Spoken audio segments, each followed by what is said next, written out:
In the ancient world, when the sky was vast and the earth was young, there existed a deity whose light illuminated all things, both the world of gods and the world of mortals. Helios, the sun god, was born of the Titan Hyperion and the Titaness Thea, and with his golden chariot, he traversed the heavens, bringing light to the earth with each rising day. From the dawn of time, his steady, relentless journey across the sky shaped the rhythm of life itself, marking the passage of time and the unfolding of the seasons. As the sun rose each morning, it was Helios who guided its course, crossing the skies from east to west, with his horses galloping through the firmament. His light was not only a symbol of the day, but a force that brought growth, warmth, and clarity to the world below. He stood as a quiet witness to the events of both gods and men, his eyes ever watchful over the land. In this journey, we shall follow the tale of Helios, the immortal charioteer, whose light continues to shine, even as night falls and day begins anew. In the vastness of the primordial world, before the Olympian gods had taken their place upon the mountain of Olympus, the cosmos was ruled by the Titans. These ancient deities, born from the very fabric of the universe, governed the natural elements and the cycles of time. Among them was Hyperion, the Titan of light, and his wife, Thea, the Titaness of sight and the shimmering light of the sky. Their union gave birth to 3 powerful children, Helios, Selene, and Eos, each of whom held dominion over the sun, moon, and dawn. Helios, the eldest of the siblings, was destined to become the sun god. As the first rays of light broke through the mist of creation, his name was whispered across the heavens, and it was known that he would take his place among the gods. Born in the depths of time, Helios was not merely a god of light, but a deity who would come to symbolize the eternal cycle of day and night, the unwavering passage of time, and the very heartbeat of the world itself. In the early days, long before mortals had given names to the stars or the planets, Helios's role was one of great importance. It was said that he was the very embodiment of the sun, its fiery core and radiant warmth. As a child, he was surrounded by the glowing radiance of his birthright, bathed in the golden light that his father Hyperion controlled. Yet, even as a young god, he understood the weight of his role. His journey across the sky would shape the earth, guiding the lives of gods, humans, and creatures alike. The ancient Greek mythological texts speak of the beauty and the grandeur of the sun god, but they also remind us of the deep responsibilities that come with such a title. Helios was not a god who rested. His journey was an endless one, a constant cycle that required him to rise each morning, traverse the sky, and sink below the horizon at the close of day. The weight of this eternal motion would be his burden and his blessing. But in these earliest moments of his myth, the world was still young, and the gods were still learning the true scope of their power. The beginning of Helios's journey was, like all things in the cosmos, marked by balance.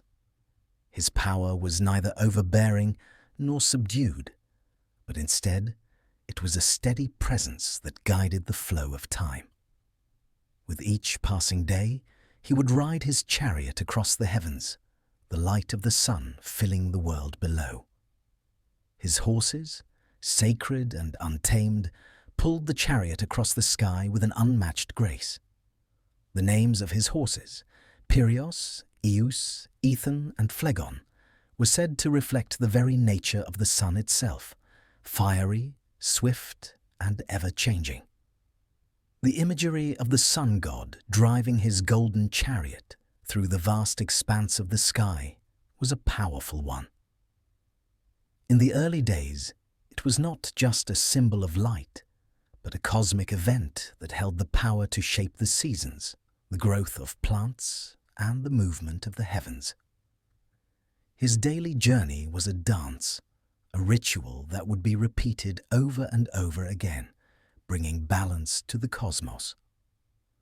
Though Helios's role was vital to the world, his presence was not always immediately felt by the gods and mortals. He was a distant figure, one whose actions were often subtle and unseen. The early myths describe him as a silent witness to the events of the earth, casting his light over the land, but not interfering in the affairs of others. He did not seek attention, nor did he demand worship. His power was inherent in his very being. He was the sun itself, and that was enough.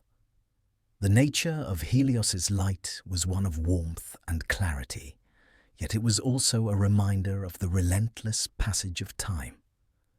As he made his journey across the sky, day after day, he saw the changes of the world, how it flourished in the light of the sun, and how it faded in the embrace of the night.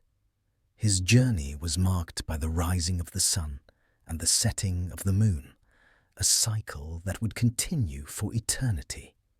The Greeks believed that the sun had the power to shape the fate of individuals. Helios's light was a guiding force, casting both light and shadow on the lives of those it touched. It was said that the sun had the power to reveal the truth, for nothing could be hidden in the light of day. And yet, even in the brilliance of Helios's rays, the darkness of night would always follow, bringing with it the quiet and restful silence of the world. Helios was also the god of sight, and it was said that his eyes could see all things. With his all-seeing gaze, he witnessed the events of the world, both grand and mundane. The myths tell of how Helios was present in all things, from the unfolding of battles to the quiet moments of reflection. He was the eternal observer, ever watchful, but never meddling in the course of human affairs. As Helios began his journey across the sky, he was not yet the figure that would be revered in later myths. His early role was simply to bring light to the world. The first rays of dawn were his to command, and with each new day he would ascend from the ocean's horizon, his chariot drawn by horses that were as radiant as the sun itself. The bright golden glow of his passage was a sight to behold, and it was said that even the gods marveled at the brilliance of his chariot as it moved across the heavens. Helios's place in the pantheon was solidified by his lineage and his essential role in the natural order. His light was not just the radiance of the sun, but also the spark of life itself. Without Helios, there would be no growth, no warmth, and no illumination. His light was the lifeblood of the earth, the driving force behind the very existence of all living things. And so, with each passing day, Helios began to fulfill his destiny as the god of the sun. From the time of his birth, he was connected to the rhythm of the world, the very heartbeat of nature itself. As his chariot carried him across the heavens, his light stretched far and wide, touching all that lay beneath. With his warmth and brilliance, he brought life to the earth, and in doing so, he ensured that the world would continue to turn, day after day. His was a quiet power, one that shaped the world with every sunrise, and yet remained largely unseen. It was not the loud and bold actions of the gods that defined him, but the simple, unbroken rhythm of his journey, a journey that would continue long after the first myths were told, long after the world was born. Helios, the sun god, was the eternal witness to the passage of time, a timeless figure whose light would shine forever, even as the world around him changed. As the days passed and the world evolved, so too did Helios's presence. No longer simply the son of Hyperion and Thea, he grew into the embodiment of the sun itself, a powerful force that shaped the day with its light. Helios, with his fiery chariot and radiant horses, became the god who governed the sky, bringing light to the world below. His role was essential, not only for the gods, but for mortals and all of creation. Helios's chariot, drawn by 4 magnificent steeds, Pyrrhos, Aethon, Phlegon, and Eos, was not just a vehicle. It was the essence of the sun's power. These horses, like the sun itself, were described as burning with fire. They galloped across the sky with such speed and grace that they left a trail of light behind them, illuminating the earth beneath. As Helios rode across the heavens, he was watched over by his steeds, and together they formed a timeless partnership that was both beautiful and awe-inspiring.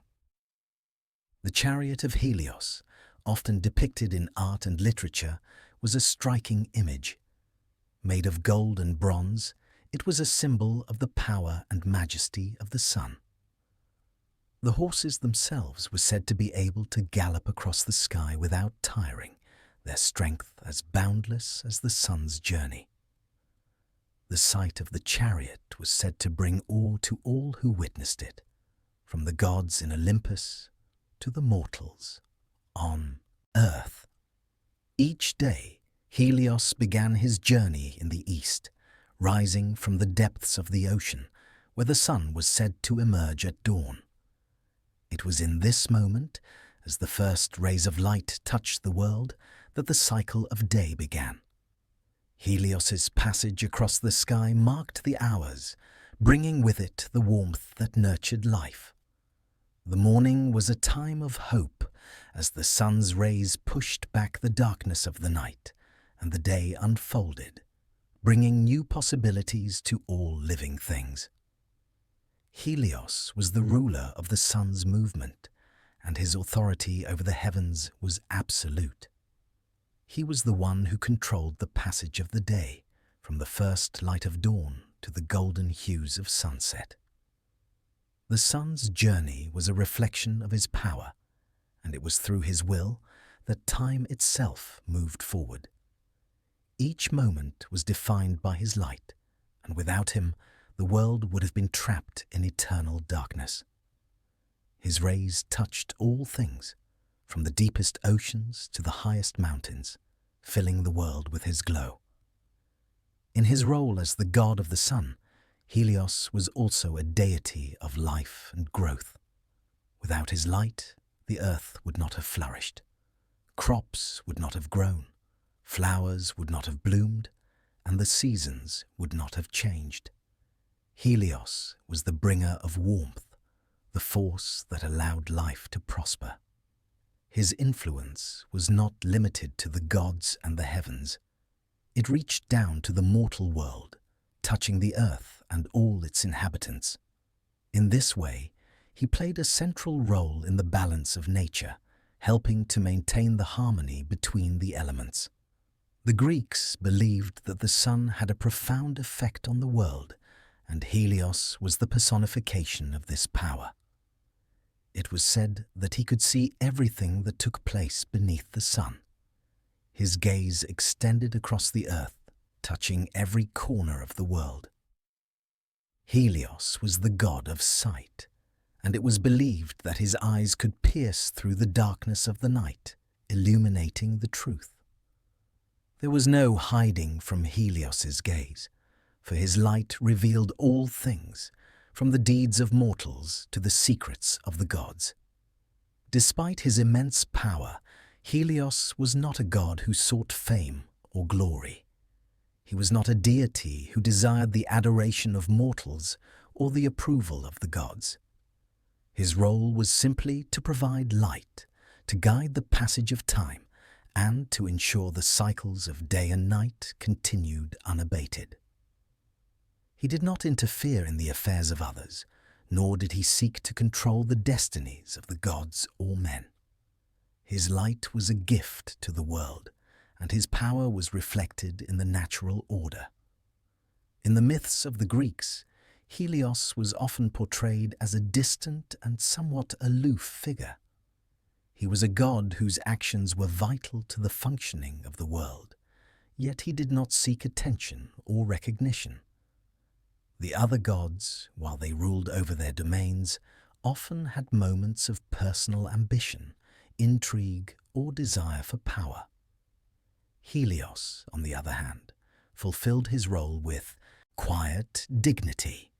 He was the sun god, the eternal witness to the events of the world, but his focus was not on intervening in those events. It was on carrying out his daily journey, ensuring that the world remained in motion.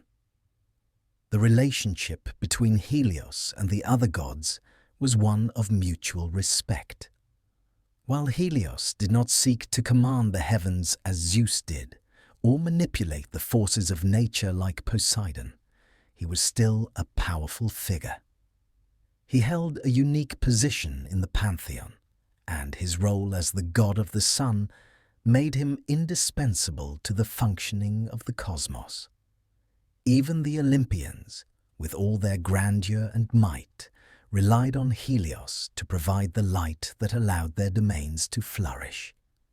Helios was also closely connected to the earth itself. His light nourished the soil, giving life to plants and crops and ensuring the continuity of the natural world. His daily journey across the sky was a reflection of the cyclical nature of life on Earth. As the sun rose, it brought warmth and vitality to the world, and as it set, it gave way to the quiet of night, allowing the Earth to rest before the cycle began again. Despite his importance, Helios did not demand worship from mortals. In the earliest myths, his role as the sun god was seen as an intrinsic part of the world. He was not a god who sought tribute or sacrifices, but rather he was a god whose light was given freely to all. His connection to the natural world meant that he was always present, even if his presence was not always recognized by mortals. They understood that life could not exist without the sun, but they did not necessarily see Helios as a deity who needed their devotion. While Helios remained a god who was largely detached from the affairs of men, his role was still crucial. He was a symbol of constancy and reliability, a reminder that the cycles of nature were eternal and unchanging. His light was a beacon that guided the world, and his journey across the sky was a testament to the passage of time itself. The Greeks understood that the sun, like Helios, was both a giver of life and a symbol of the eternal nature of the cosmos. In this way, Helios's power was not only in his ability to bring light to the world, but also in his role as a constant and unchanging presence in the ever-moving cycle of existence. The sun rose and set day after day without fail, and it was through Helios that this eternal rhythm was maintained.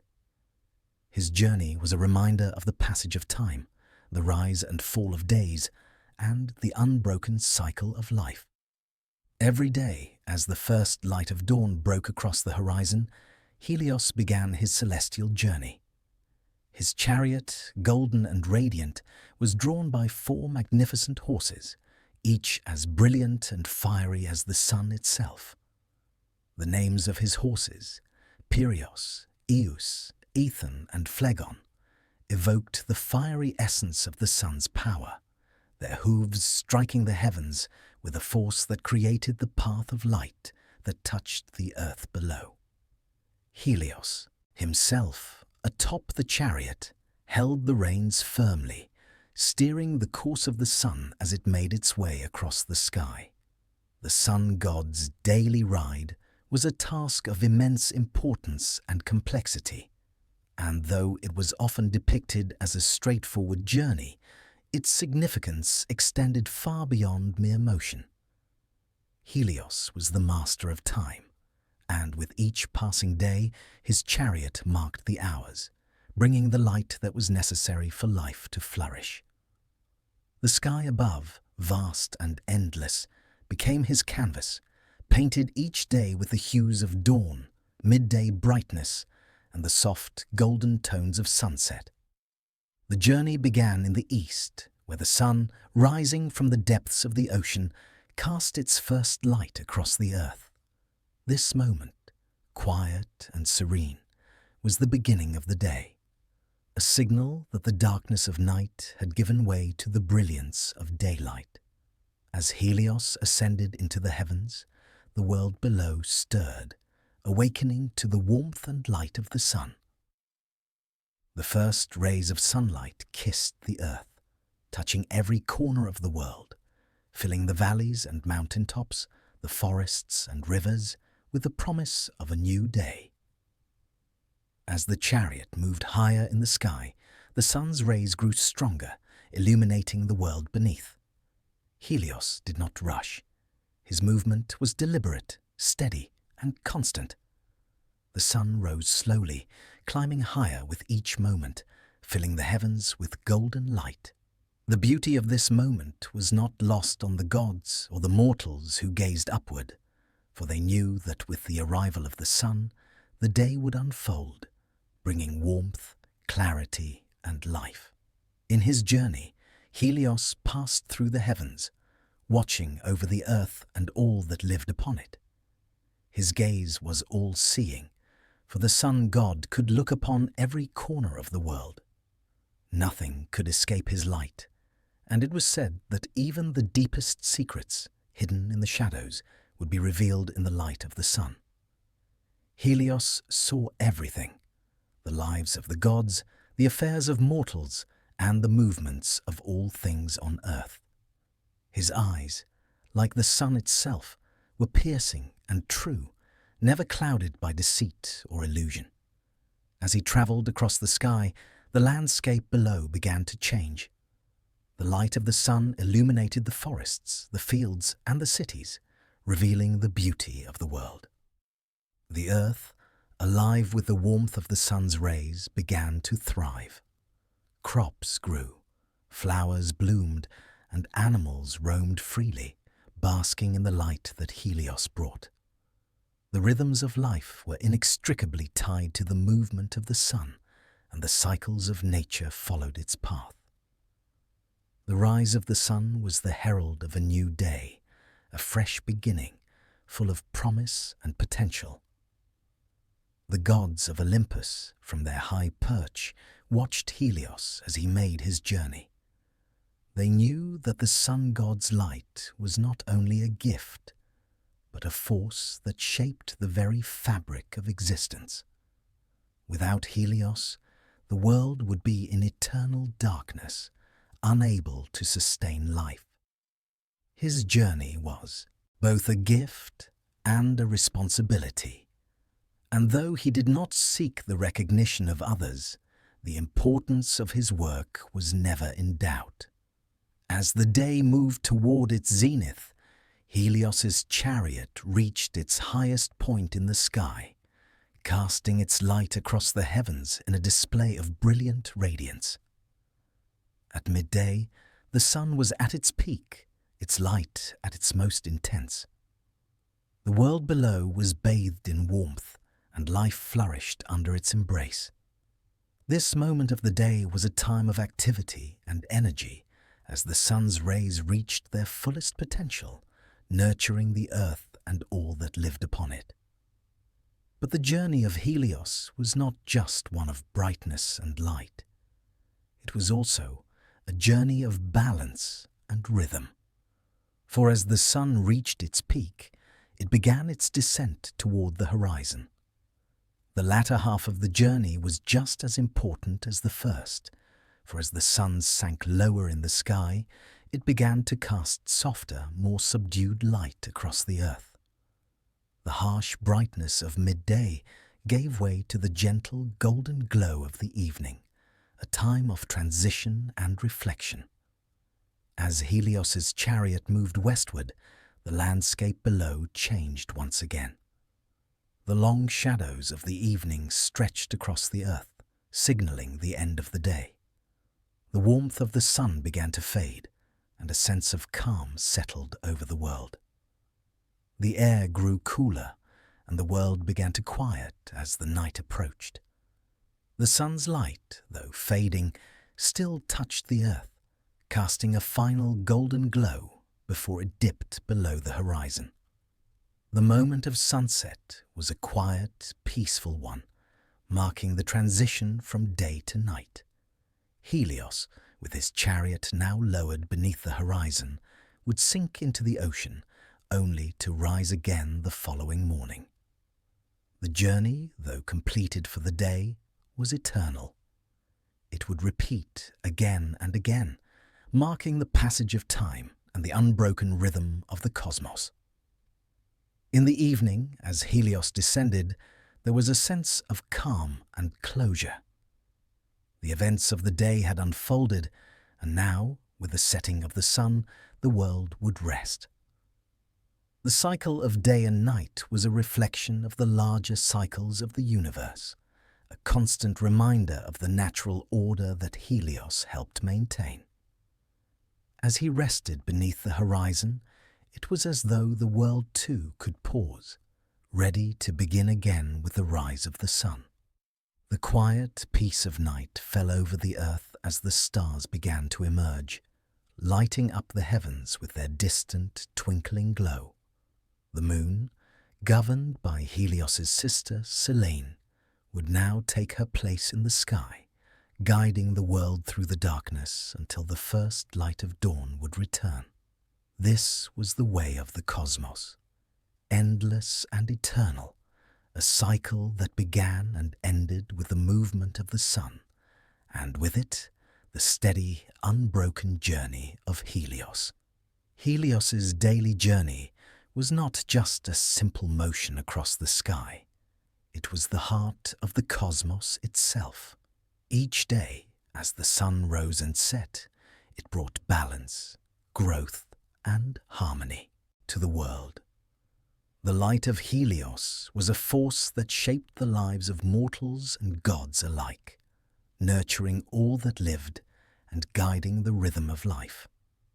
With each new sunrise, the world was given another opportunity for renewal, and with each sunset, it was allowed to rest, waiting for the cycle to begin once again. The ocean, vast and infinite, held a unique place in the world of Greek mythology. It was both the source of life and a boundary beyond which lay the unknown. Helios, as the god of the sun, had a profound connection to the ocean, for it was there that his daily journey began and ended. With the first light of dawn, Helios rose from the ocean's horizon, his radiant chariot cutting through the stillness of the morning. The ocean, which stretched endlessly to the east, welcomed the sun with the quiet rhythm of the tides, the vast expanse of water mirroring the heavens above. In the early days, the ocean was said to be a place of mystery and magic, a liminal space between the known world and the unknown. The sea was where Helios's chariot made its entrance every morning, emerging from the deep, dark waters as the first light of day broke over the horizon. As the sun rose from the ocean, it brought warmth to the earth, signaling the arrival of a new day. The ocean, in turn, played its part in the grand cycle of nature, providing the still waters that reflected the sun's brilliance and created a peaceful passage for Helios's chariot. Helios's connection to the ocean was not only symbolic, but also deeply spiritual. In many ways, the ocean represented the fluidity and constant movement of time itself. Just as the waves ebbed and flowed with an eternal rhythm, so too did Helios's journey across the sky. Every morning his chariot emerged from the ocean's depths, beginning a new cycle that would eventually return him to the waters once again. The sea, in this sense, was both a birthplace and a resting place for the sun god. It marked the beginning and the end of his daily voyage, a reminder that all things are cyclical, moving from one state to another, eternally repeating the same patterns. As Helios made his way across the sky, the ocean remained his silent companion. The vast expanse of water below mirrored the vastness of the heavens above, and the two were bound together in a never-ending dance. The ocean was not just a backdrop for the sun god's journey, but an active participant in the flow of time. It was a place where the sun's light touched the water's surface, creating a brilliant reflection of gold and fire. In the early morning, as the sun's rays began to spill over the horizon, the ocean was a mirror of the sky, a calm and serene surface that seemed to stretch endlessly into the distance. At sunset, when Helios's journey reached its conclusion, it was once again the ocean that received him. As the sun sank below the horizon, the water became a vast and dark expanse, reflecting the last glimmers of daylight.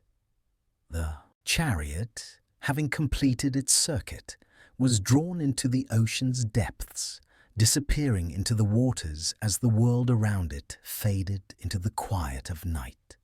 The ocean, having been the sun's constant companion throughout the day, now embraced him once more, providing a peaceful resting place until the cycle would begin again with the dawn. The Greeks saw the ocean as a place of both creation and destruction, a force that could nurture and sustain life as well as take it away. It was in the ocean that many of the world's greatest adventures and tragedies unfolded. Yet, in the context of Helios's journey, the ocean represented the unbroken continuity of time. Just as the ocean's waves never ceased, neither did Helios's daily passage across the sky. The ocean was a constant reminder of the passage of time, both eternal and ever-changing. Each day, as Helios emerged from the waters, it was as though the world was reborn, and each night, as he sank beneath the surface, it was as if the world rested, awaiting the return of light. The relationship between Helios and the ocean was more than just a physical one.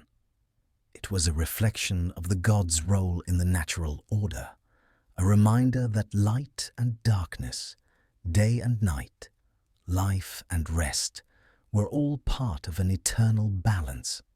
Just as the ocean ebbed and flowed, so too did the sun rise and set, bringing light and warmth to the earth before retreating into the depths of the night. This pattern, repeated every day, was a reminder of the cyclical nature of existence, the ever-turning wheel of time that was governed by the sun god. Though the ocean was often seen as a mysterious and unpredictable force, in the case of Helios, it was a calm and reliable companion.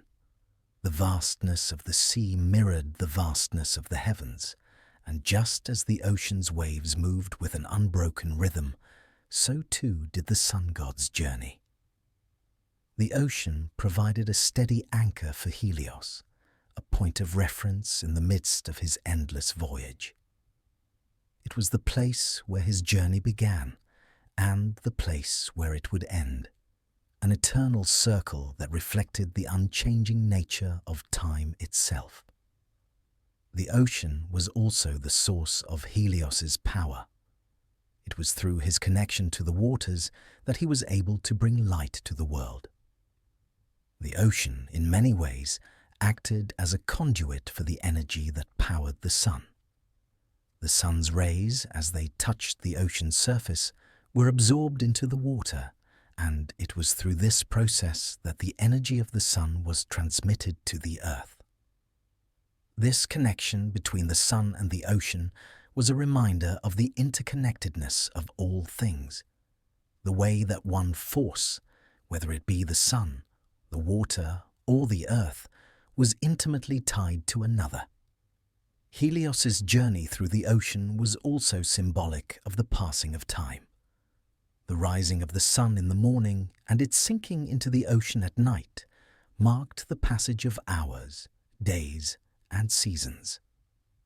The cycle of the sun and the ocean, with their constant motion, reflected the larger cycle of life itself. Just as the ocean's tides were governed by the pull of the moon and the sun, so too were the lives of mortals and gods shaped by the forces of time. Everything, from the rise of civilizations to the growth of crops, was influenced by the movement of the sun across the sky. In the mythology of the ancient Greeks, the ocean was often seen as a powerful and unpredictable force, capable of both nurturing and destroying. But in the case of Helios, the ocean was a constant, a steady companion that played an integral role in the god's journey. It was through the ocean that Helios's journey began and ended each day, and it was through this connection that the cycles of the world were maintained. The ocean, ever present and eternal, was both a source of life and a place of rest, reflecting the eternal rhythm of time itself. In the vast and unyielding sky, the sun god Helios's light was a constant, unwavering presence, illuminating the earth with its brilliance. His chariot, drawn by 4 fiery steeds, was the vehicle of this eternal journey. But its story was not only one of serenity. Helios's daily passage across the heavens was not free from tragedy, for in the heart of his myth lies the tale of his son, Phaethon. Phaethon was the son of Helios and the nymph Clymene, and from a young age he was told of his divine heritage. His mother, in her efforts to comfort him and to elevate his spirit, often spoke of his father's power. She told him that his father was the great Helios, the mighty god of the sun, whose chariot crossed the heavens each day, bringing light to the world. As a boy, Phaethon was both awed and inspired by this revelation. The sun, he believed, was the most powerful force in the cosmos, and Helios, his father, was the master of the universe. Yet despite this knowledge, Phaethon was unsure of his place in the world. He lived in the shadow of his father's greatness, and though he admired Helios, he could not escape the feeling of inadequacy. Mortals and gods alike had spoken of his father's brilliance, but Phaethon's life seemed ordinary. His longing for greatness, for a sense of his own power, grew stronger with each passing day. He yearned to prove himself, to show that he too was worthy of his divine heritage. In his heart, Phaethon knew that his fate was tied to the sun. His father's chariot, he believed, was the ultimate symbol of strength and power. If only he could drive it himself, he thought, he would finally prove that he was more than just the son of a great god. His desire for validation clouded his judgment, and in a moment of reckless ambition, Phaethon made a decision that would alter his fate forever. One day, Phaethon approached his father, Helios, and asked him a question that would set the course for his tragic end. He begged Helios to allow him to take the reins of the sun's chariot, to guide the horses across the sky in his father's place. Helios, knowing the immense responsibility that came with this task, was initially reluctant to grant his son's request. He knew that the chariot of the sun was not an ordinary vehicle. It was a celestial force, an unrelenting power that required the utmost skill and control. It was not a task for the unprepared, and no mortal or god, no matter how brave or ambitious, could take the reins of the sun's chariot without dire consequences. Despite his father's warnings, Phaethon's resolve did not falter. He insisted, pleading with Helios to trust him.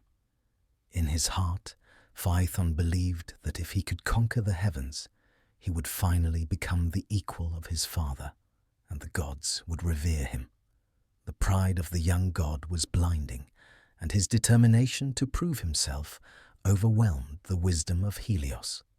Reluctantly, Helios agreed, but he made one last plea to Phaethon. "If you must take the reins, then know this. Do not stray from the path that I set for you.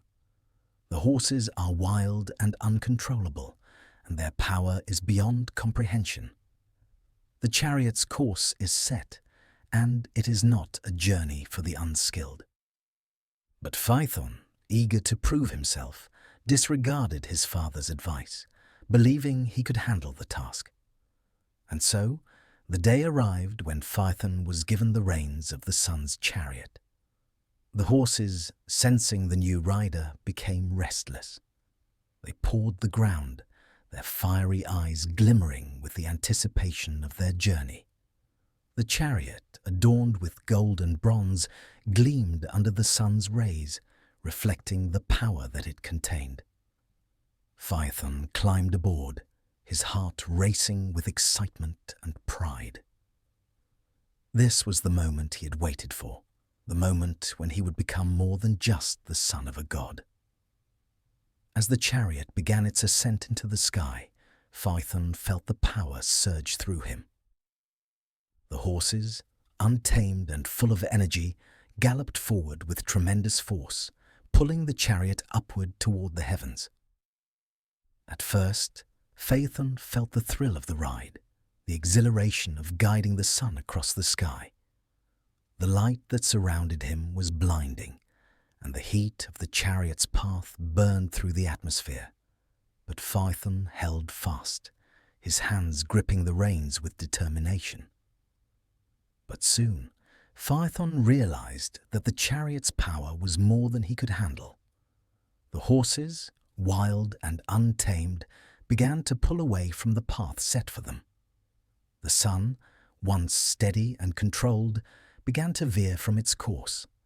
Phaethon struggled to regain control, but the horses were too strong, and the chariot's course became erratic. As it veered off track, the heavens grew unstable, and the earth below began to suffer. The very fabric of the world trembled under the force of the sun's untamed power. The gods of Olympus, observing from their high perch, watched in horror as Phaethon's reckless ride began to wreak havoc. The sun, once a steady presence in the sky, became a dangerous force, its rays growing hotter and more destructive with each passing moment. The earth beneath was scorched, the mountains and rivers burning with the intensity of the sun's fury. The once peaceful sky was now a battlefield, and the land below was caught in the crossfire of Phaethon's ill-fated journey. Helios, witnessing the chaos caused by his son's reckless ambition, was filled with grief and helplessness. He could only watch as Phaethon lost control of the chariot, and the world below descended into turmoil. In a final, desperate attempt to save the earth and restore balance, Zeus, the king of the gods, intervened. With a single thunderbolt, Zeus struck Phaethon's chariot, sending it crashing to the earth below. The sun's chariot was shattered, and Phaethon, unable to withstand the power of Zeus's strike, was thrown from his father's celestial vehicle.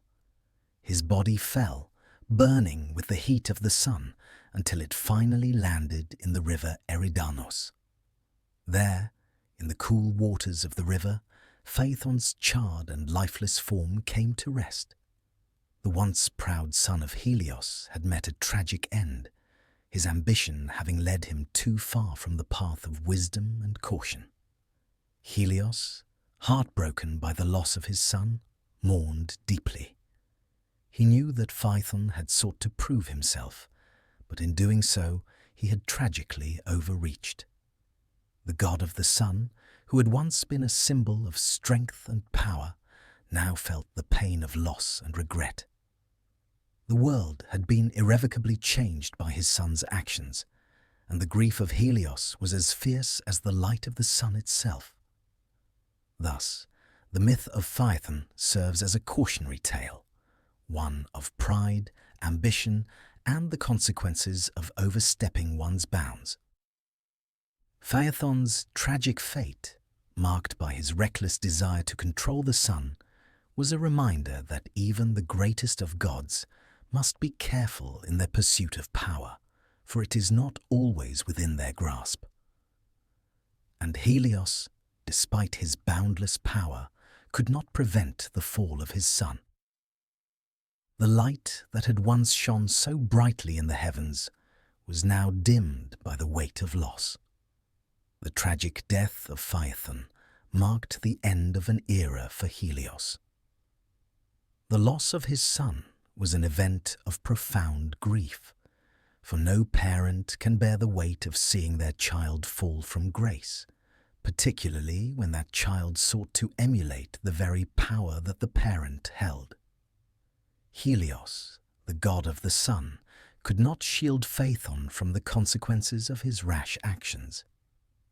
And though he had done everything in his power to warn his son of the dangers that lay ahead, Phaethon's ambition proved to be his undoing. After Phaethon's fatal fall, the heavens and the earth were thrown into a state of sorrow and unrest. The land that had once been bathed in the warm and steady light of the sun now lay in chaos. The scorching heat that Phaethon had unleashed was felt long after his death. The land was scorched, the crops withered, and the rivers dried. The earth, in the wake of the sun's erratic course, seemed to mourn alongside the gods. The once green fields turned barren, the lakes and streams evaporated under the relentless heat. It was as if nature itself was grieving for the loss of Phaethon. Helios, for his part, was inconsolable. He had watched as his son, with reckless ambition, sought to conquer the skies that he, Helios, ruled. The chariot of the sun had been a thing of immense power, and it was no small feat to guide it across the heavens. Helios had known this since the moment he had first taken the reins of the chariot, and he had tried to impart this wisdom onto Phaethon. But the young god had not listened, driven by his own desire to prove himself. As the days passed in mourning, Helios withdrew from the world. His once bright chariot, which had travelled the sky with unparalleled grace and brilliance, now seemed dull and lifeless.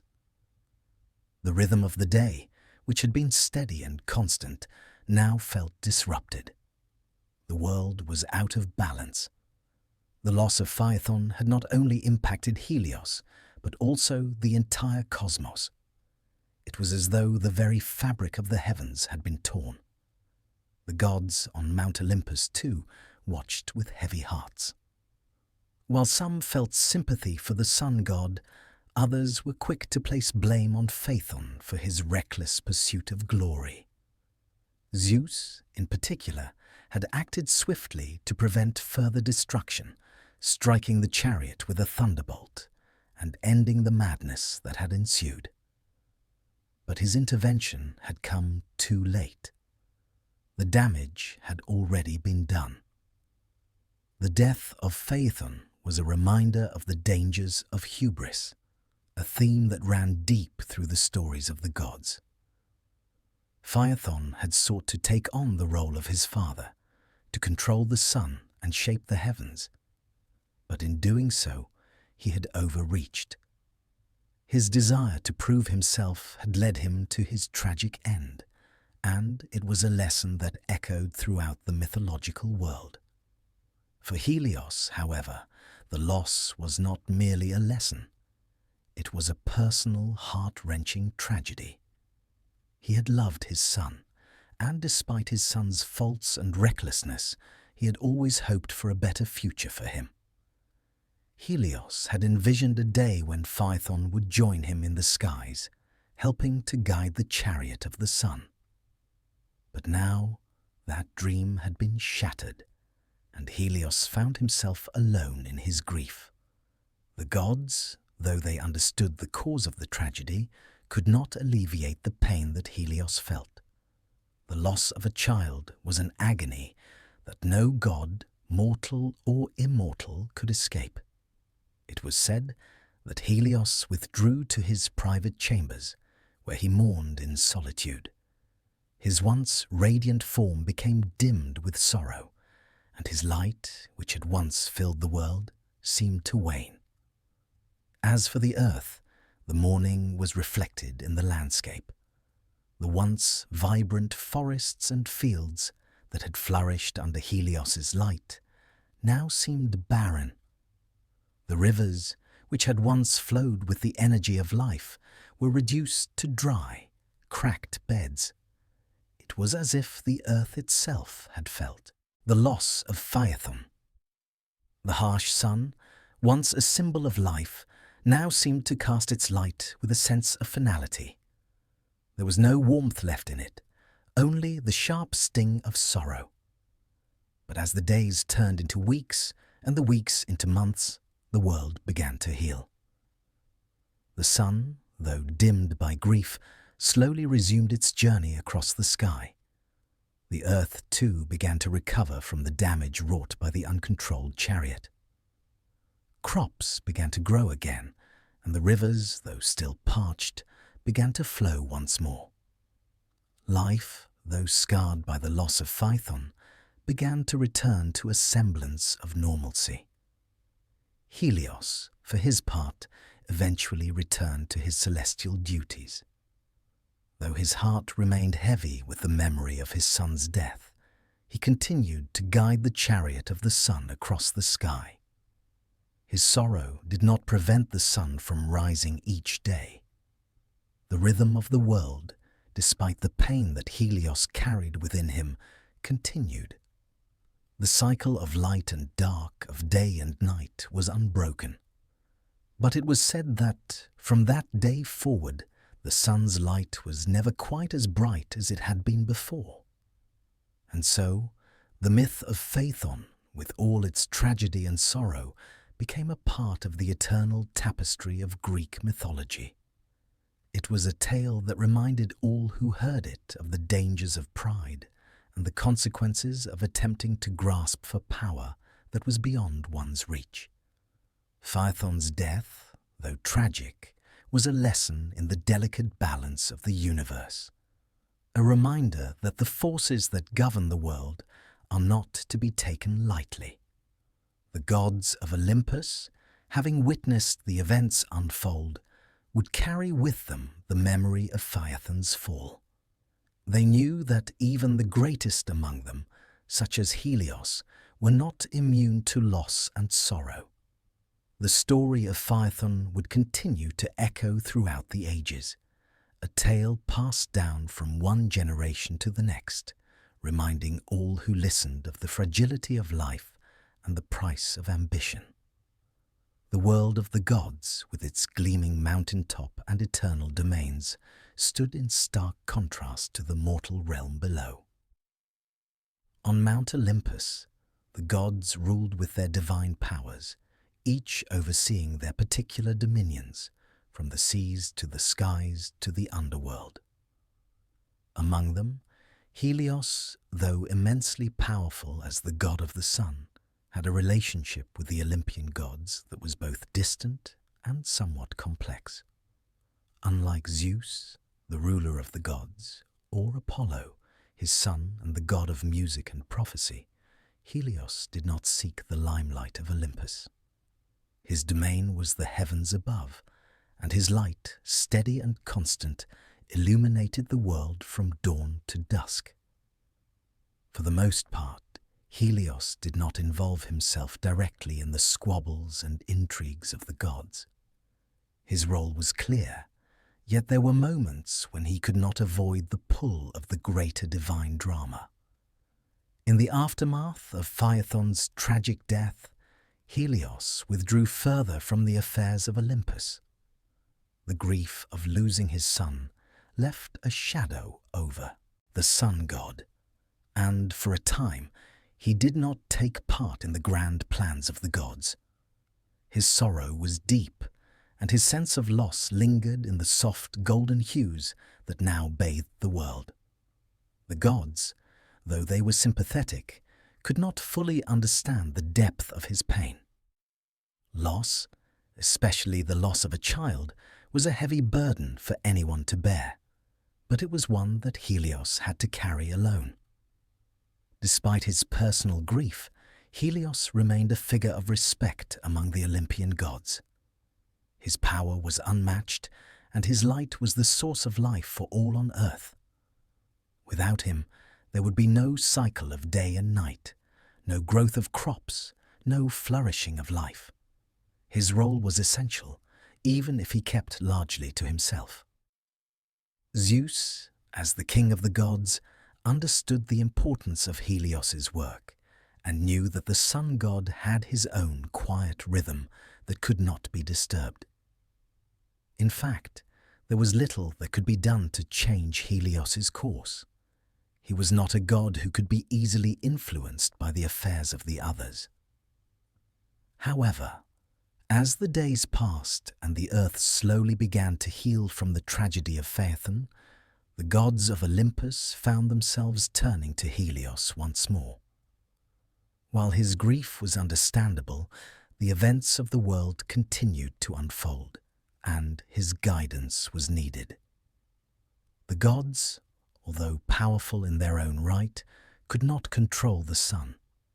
They knew that Helios's light was necessary for the balance of the world, and they could not ignore the profound importance of his role. Zeus, in his wisdom, reached out to Helios, seeking his advice on matters that were beginning to trouble the heavens. There were tensions growing in the mortal world, and the affairs of men seemed to be spiraling into chaos. The gods, in their various domains, had long held sway over the events of the world, but the passing of time had seen the rise of new challenges. Yet, despite the growing turmoil, Helios remained silent for a time, reluctant to engage with the power struggles of Olympus. It was Apollo, Helios's son, who would eventually bridge the gap between his father and the gods. Though Apollo had his own path to follow, as the god of music and prophecy, he was deeply connected to Helios. Like his father, Apollo's role in the world was to bring light and clarity, but in a different way. Where Helios's light was physical, casting the world in its golden rays, Apollo's was metaphorical, illuminating the hearts and minds of mortals with prophecy and insight. Apollo, understanding the importance of his father's presence on Olympus, spoke to him in the quiet moments, urging him to come back to the gods. It was Apollo who reminded Helios of the greater purpose that he fulfilled. The sun's steady journey across the sky was not just a routine. It was a divine act, a sacred task that kept the balance of the world in place. Without Helios, there would be no order, no predictable rhythm to the world. Apollo, with his gentle wisdom, reassured his father that the gods needed him. The world, too, needed him. With time, Helios began to step back into the divine fold, not as an active participant in the machinations of Olympus, but as a steady and guiding force. He resumed his daily chariot ride, carrying the sun across the sky with the same grace and purpose that had always defined him. The gods, for their part, recognized the importance of his role. They knew that Helios's light was the thread that wove the fabric of existence, and that without it, the world would unravel. While Helios's grief did not dissipate, his return to the daily cycle brought a quiet peace to the heavens. The gods of Olympus, though they had their own domains and concerns, understood that the natural order could not be disturbed. As Helios resumed his course across the sky, they saw the world beneath them settle once more into its rhythms. The crops grew again, the rivers flowed, and the seasons turned, as they always had. Zeus, ever the ruler, acknowledged Helios's return to his duties with a quiet nod, understanding that the sun's light was more powerful than even the might of the gods. The sun god, while not one to seek power or influence over others, was a figure of such essential importance that his role could not be disregarded. Helios did not require the adoration or attention of the gods, but they respected him for the immense responsibility he carried. His work was not of the mind or the heart, but of the universe itself, a task that no other god could perform. As Helios returned to the sky, he did so not for the glory of Olympus, but for the continuity of the world. His light, though softer with the passage of time, continued to cast warmth and life onto the earth. He remained an observer of the gods, rarely intervening in their affairs, but always present, his chariot crossing the heavens with the eternal rhythm of the cosmos. The gods, in turn, learned a valuable lesson from Helios's return. His strength did not lie in dominance or in the manipulation of others, but in his unwavering commitment to the natural order. His role as the sun god was one of quiet authority, and though the gods of Olympus were often embroiled in drama and conflict, Helios remained a steady, reliable force. His light, unassuming but constant, was the true measure of his power. And so, Helios remained among the gods, a figure of reverence not because of his involvement in their intrigues, but because of his essential role in the balance of the universe. The sun god continued his journey each day, a reminder to the gods and mortals alike that some things, though unseen, were fundamental to the structure of existence itself. The sun, as the central force in the Greek cosmological order, did not merely light the heavens, but also shaped the physical world in profound ways. Helios, as the god who carried the sun across the sky each day, was intrinsically connected to the very rhythms of the earth. The bond between the sun god and the world beneath was one of essential, life-giving power. Helios's light was the source of warmth, growth, and energy, and without it, the cycles of life as the gods knew it would not have existed. Each day, as Helios's chariot ascended from the horizon in the east, the world began its slow, steady awakening. The early rays of sunlight bathed the earth in a gentle warmth, stirring the trees and the plants, coaxing them to grow. The soil, once cold and silent in the darkness of night, now absorbed the heat of the sun, preparing to nourish the crops, the grasses, and the flowers. It was in these first moments, as Helios began his ascent, that the seeds of life were nurtured, and the earth came alive once more. Helios's light was not merely a symbol of daybreak, it was a tangible force, one that sustained the life of the mortal world. His rays penetrated deep into the earth, warming the waters, the forests, and the fields. This warmth was essential to the growth of plants, the flourishing of animals, and the well-being of humans. Without the sun's light, the earth would have remained barren, a cold and lifeless place. The entire cycle of life, birth, growth, death, and rebirth, was dictated by the movement of the sun across the sky. The sun was the force that set the seasons in motion, influencing everything from the blooming of flowers to the ripening of crops. As the sun climbed higher into the sky, its light grew more intense, reflecting the peak of Helios's power.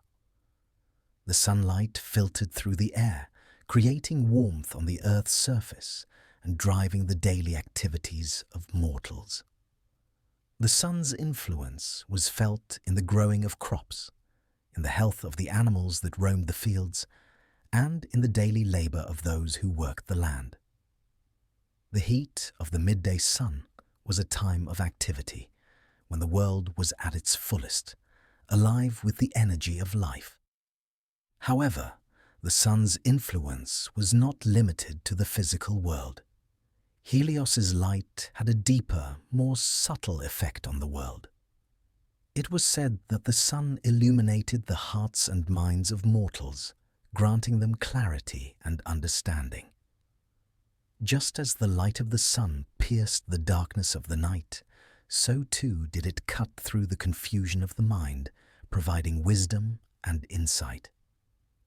The ancient Greeks believed that the sun was a symbol of truth. In the light of Helios, nothing could remain hidden, whether it was the secrets of the gods, the deeds of mortals, or the truths of the universe. The sun's rays were said to reveal all things, bringing clarity and insight to even the darkest corners of the world. But with the clarity of Helios's light, also came the harshness of his rays.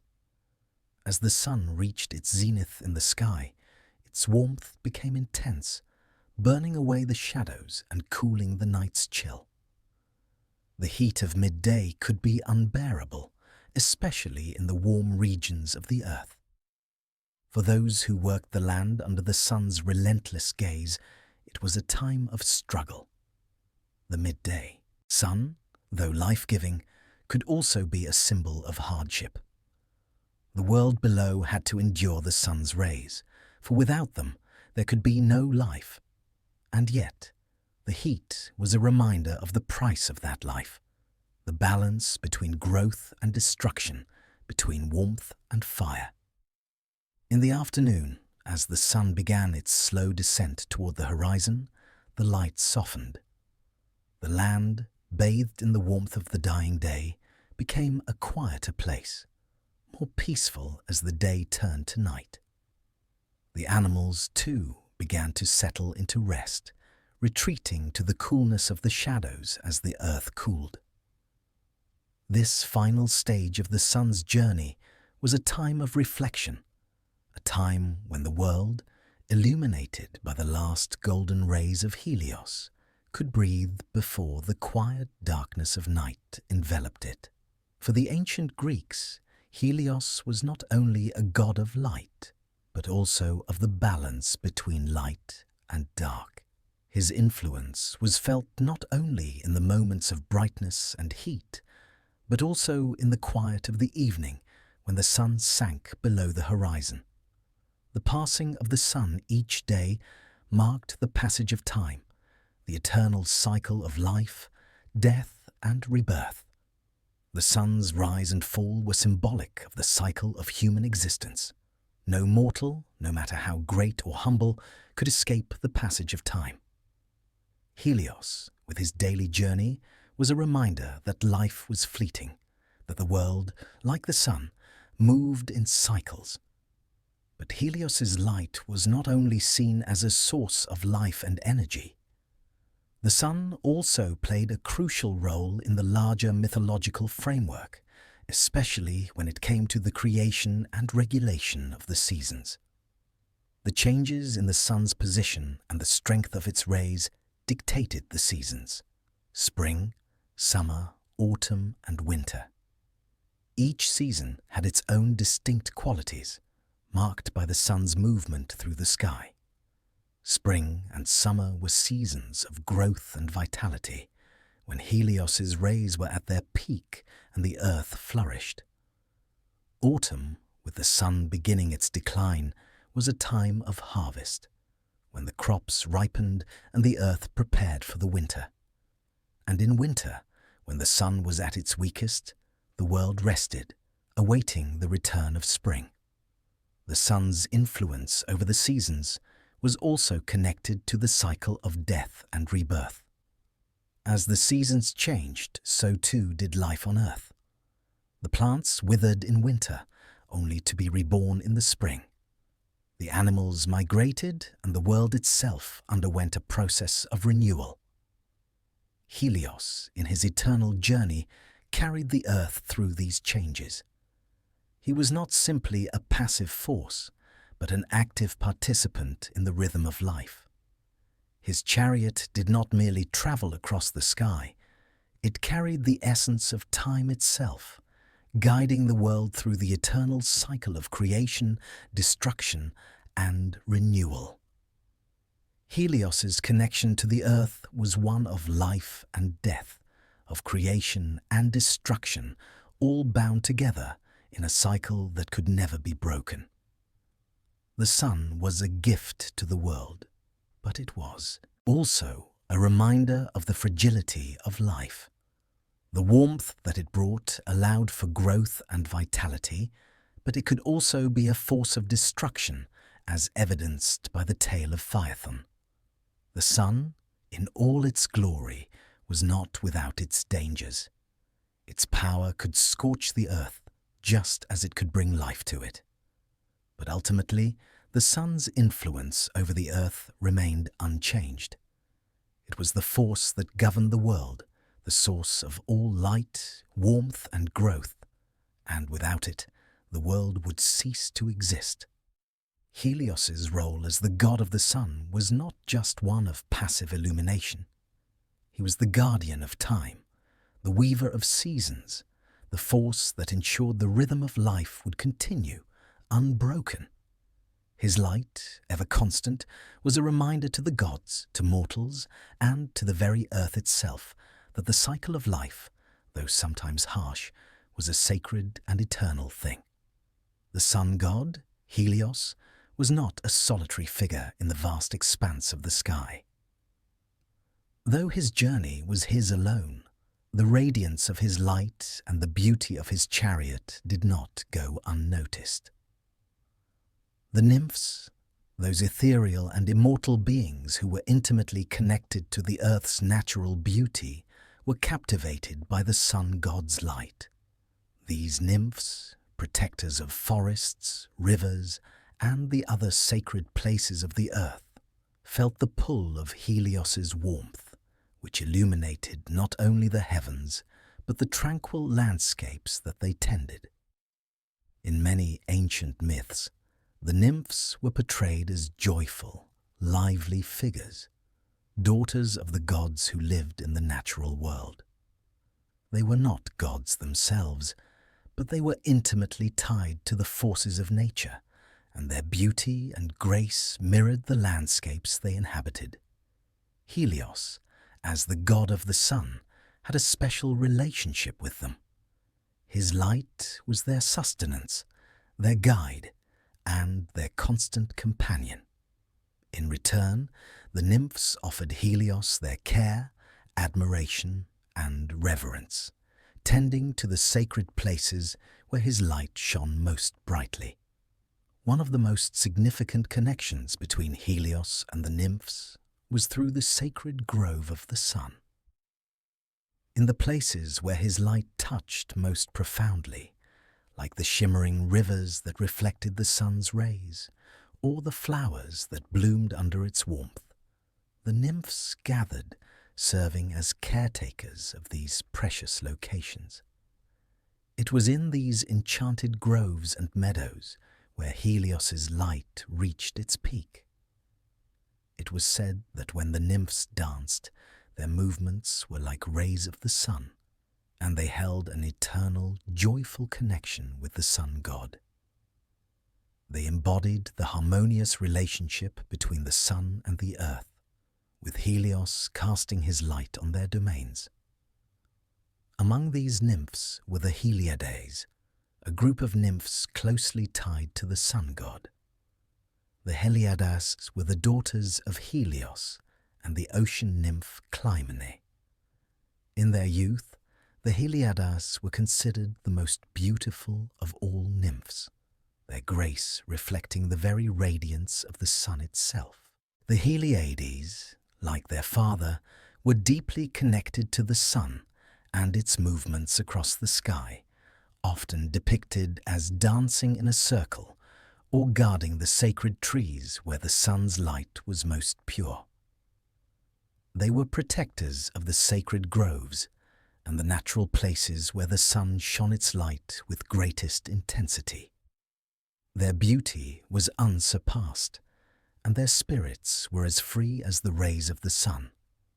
However, their connection to Helios was not simply one of admiration. It was one of deep affection and reverence.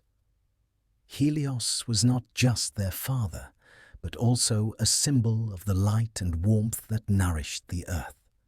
And in their hearts, the Heliades held a sacred responsibility to honor and care for the places touched by his light. They carried within them the essence of the sun, and their every movement, whether in stillness or dance, mirrored the rhythms of the sun's eternal journey. The Heliades were not the only nymphs with a close bond to Helios, however. There were many others, nymphs of the rivers, the forests, the mountains, and the meadows, who were equally enchanted by the power of the sun.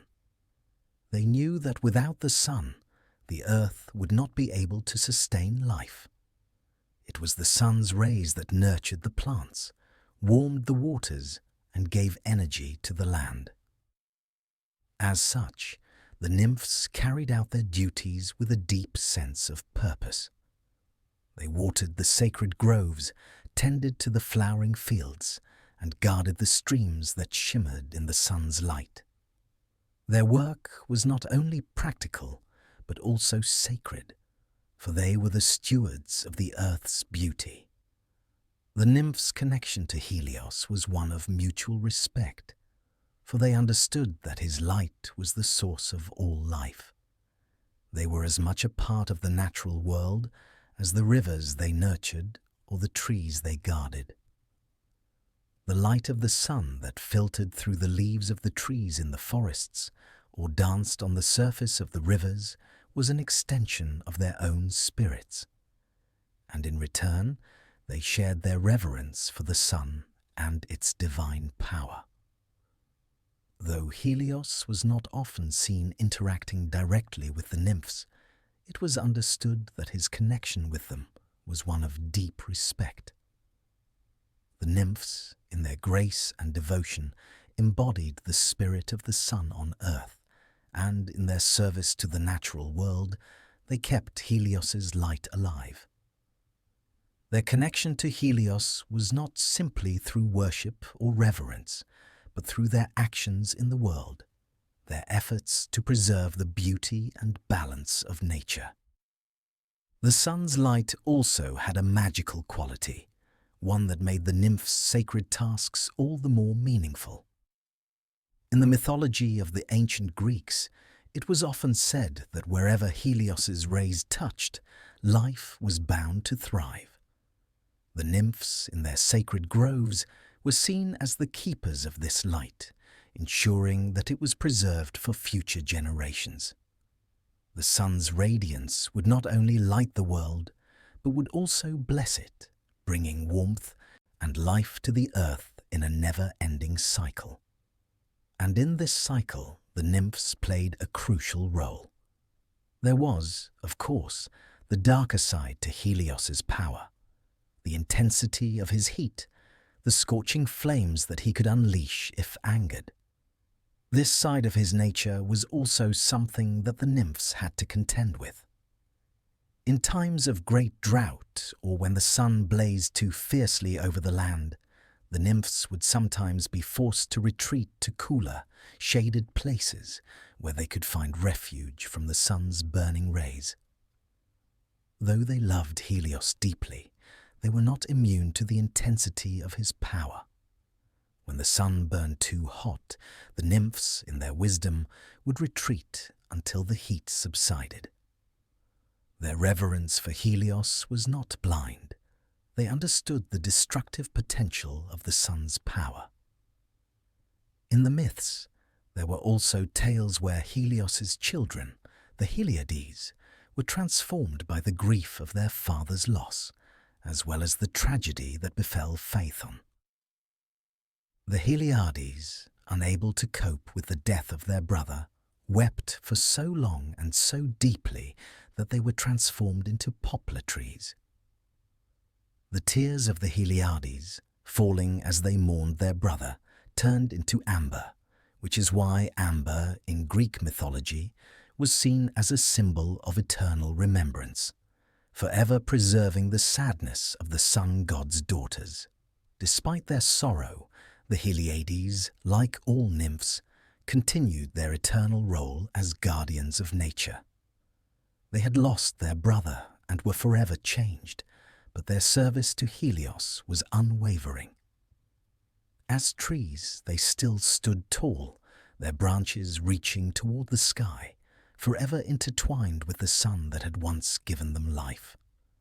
In this transformation, the nymph's bond with the sun god remained unbroken.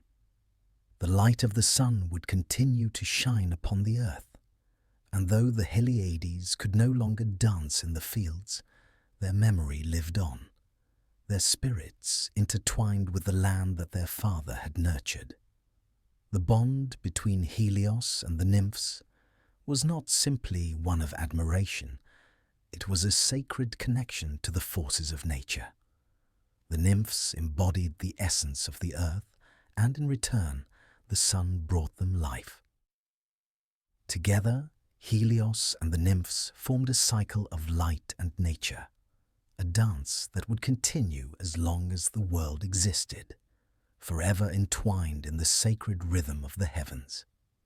Before the rise of the Olympian gods, the Titans ruled the cosmos with immense power and authority.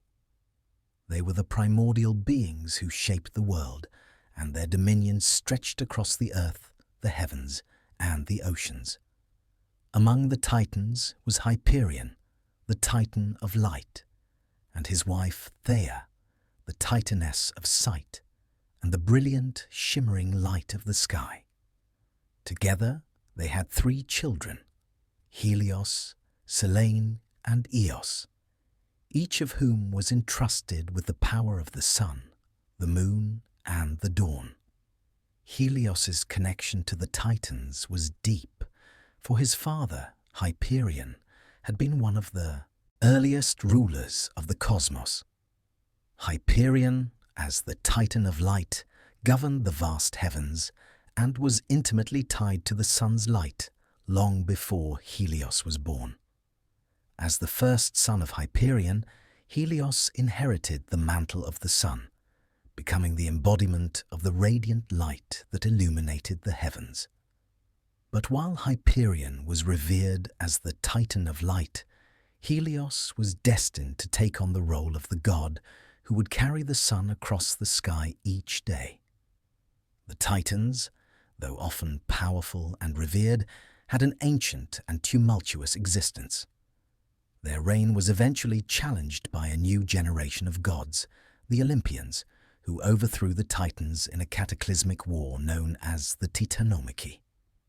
The Olympians, led by Zeus, emerged victorious, casting the Titans down and claiming control of the heavens, the earth, and the seas. However, despite their defeat, the Titans did not vanish entirely. Some, like Helios, remained untouched by the war, continuing their eternal roles in the cosmos. Helios's relationship with the Titans was one of both legacy and loyalty. While he was not directly involved in the Titanomachy, he was still a figure tied to the old order of the world. His father, Hyperion, had fought alongside the Titans in their battle against the Olympians. But Helios, as a god of the sun, had not been directly part of the war. Instead, he continued his eternal journey across the heavens, performing his duties with the same dedication and grace that had always been his nature. His role was not one of conquest or rebellion. It was one of stability, providing light to the world and maintaining the order of the heavens. Although Helios had not taken part in the war between the Olympians and the Titans, His presence as the god of the sun was essential to the cosmic balance that the Olympians sought to establish. In the early days of their reign, the Olympians acknowledged Helios's significance and respected his place in the heavens. He was not a deity who sought the spotlight or engaged in the petty disputes of the gods. Rather, he carried out his eternal task with a quiet dignity, continuing to guide the sun across the sky without interference. The Olympians, though they had cast down many of the Titans, recognized that Helios's light was too vital to the world to be contested. His sunlit journey was a force of nature, something that even the mightiest of the Olympians could not control or alter. Instead of trying to diminish Helios's power, the Olympians accepted that he was an integral part of the world's fabric. His light was a gift to both gods and mortals, and his role in maintaining the order of the cosmos was acknowledged by all. Yet, Helios's connection to the Titans remained a complex one. Despite the Olympians' acceptance of his role, the sun god's bond to his Titan heritage could not be easily erased. His father, Hyperion, had once been a Titan of great power, and his legacy was woven into the very essence of Helios. In many ways, Helios embodied the light of the old world, the brilliance of the Titans that preceded the Olympians. Even as the Olympians rose to power, they could not deny the ancient energy that coursed through Helios's veins. He was a living relic of a time long past, a connection to the primordial forces that had shaped the world before their reign. This connection was not without its challenges. The gods of Olympus, especially Zeus, had their own complex relationship with the Titans. While Zeus was powerful and had defeated the Titans, he knew that the legacy of the old gods could not be wholly extinguished. Some of the Titans, like Hyperion, remained imprisoned in the depths of Tartarus, while others, like Helios, continued their duties in the cosmic order, untouched by the Olympian rule. Helios, however, did not actively challenge the new gods. He had no desire to overthrow the Olympians or engage in their politics. His role as the sun god was greater than any dispute, and it transcended the power struggles of the gods. Helios, in his quiet, dignified way, maintained his station in the heavens, continuing his journey with the rising and setting of the sun each day. His devotion to his task remained steadfast, and the world beneath him relied on his constancy. He did not seek recognition or rewards from the Olympians, but his role was undeniably important. The land thrived under his light, and the mortals below relied on his rays for sustenance and growth. The Olympians, despite their power and influence, were well aware that without Helios, the world would fall into darkness. While Helios remained loyal to his duty, he did not blindly follow the Olympians. His relationship with Zeus and the other Olympian gods was one of mutual respect, but there was no love for the power struggles that defined their rule. He observed their actions with a quiet distance, content to fulfill his role in the natural order without getting involved in their disputes. The gods, though powerful and mighty, could not undo the essential functions of the cosmos that Helios governed. The sun's light was not something that could be controlled by even the most powerful gods. In many ways, Helios's continued presence in the heavens was a testament to the balance between the old world and the new. The Olympians had defeated the Titans and assumed control of the heavens, but the light of the sun remained as a reminder of the ancient forces that had once ruled the cosmos.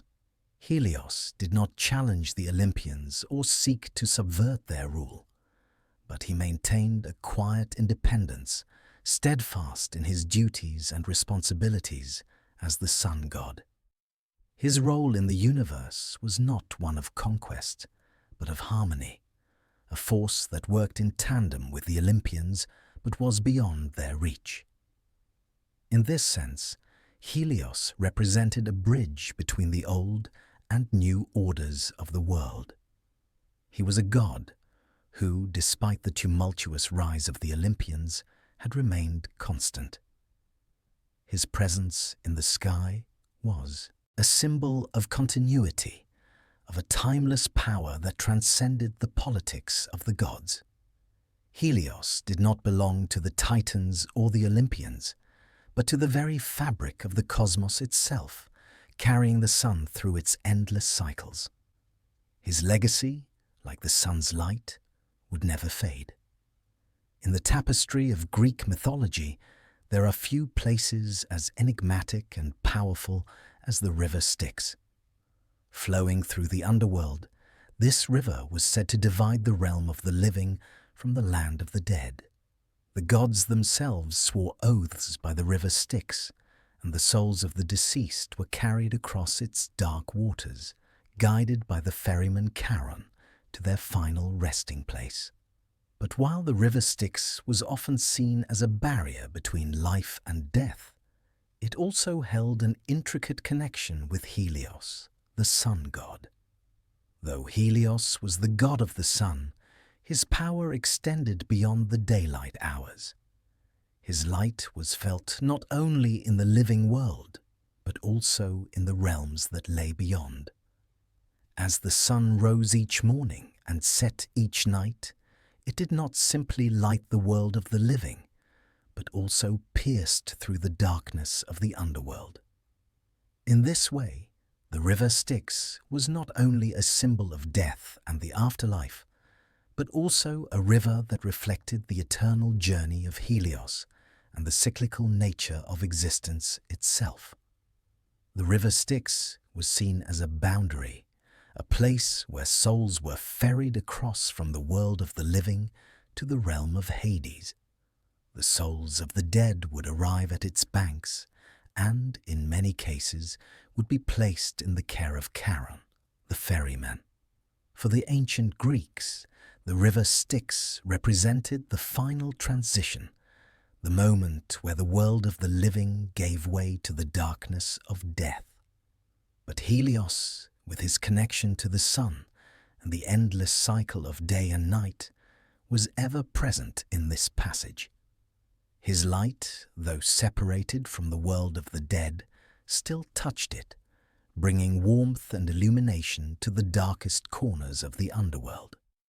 One of the more intriguing aspects of Helios's connection to the river Styx lies in the myths surrounding his power over light. It was said that, though the sun set each evening, Helios's light did not simply vanish into the night. His radiance was a constant presence, even in the afterlife, as it reached down to the river Styx. The river, dark and impenetrable in its depths, was not immune to the touch of the sun. It was believed that as the sun sank below the horizon at the end of the day, its last rays would still stretch across the river, illuminating the shadows and touching the souls of the departed. This connection between Helios and the river Styx was not always seen as one of peace, however. In some versions of the myth, the sun's light was seen as a force that could neither be contained nor fully embraced. While the gods of the underworld had their own realm, distinct from the world of the living, there were moments when Helios's light would intrude upon their domain. His light could reveal the hidden corners of the underworld, causing discomfort to the souls of the dead who sought eternal rest in darkness.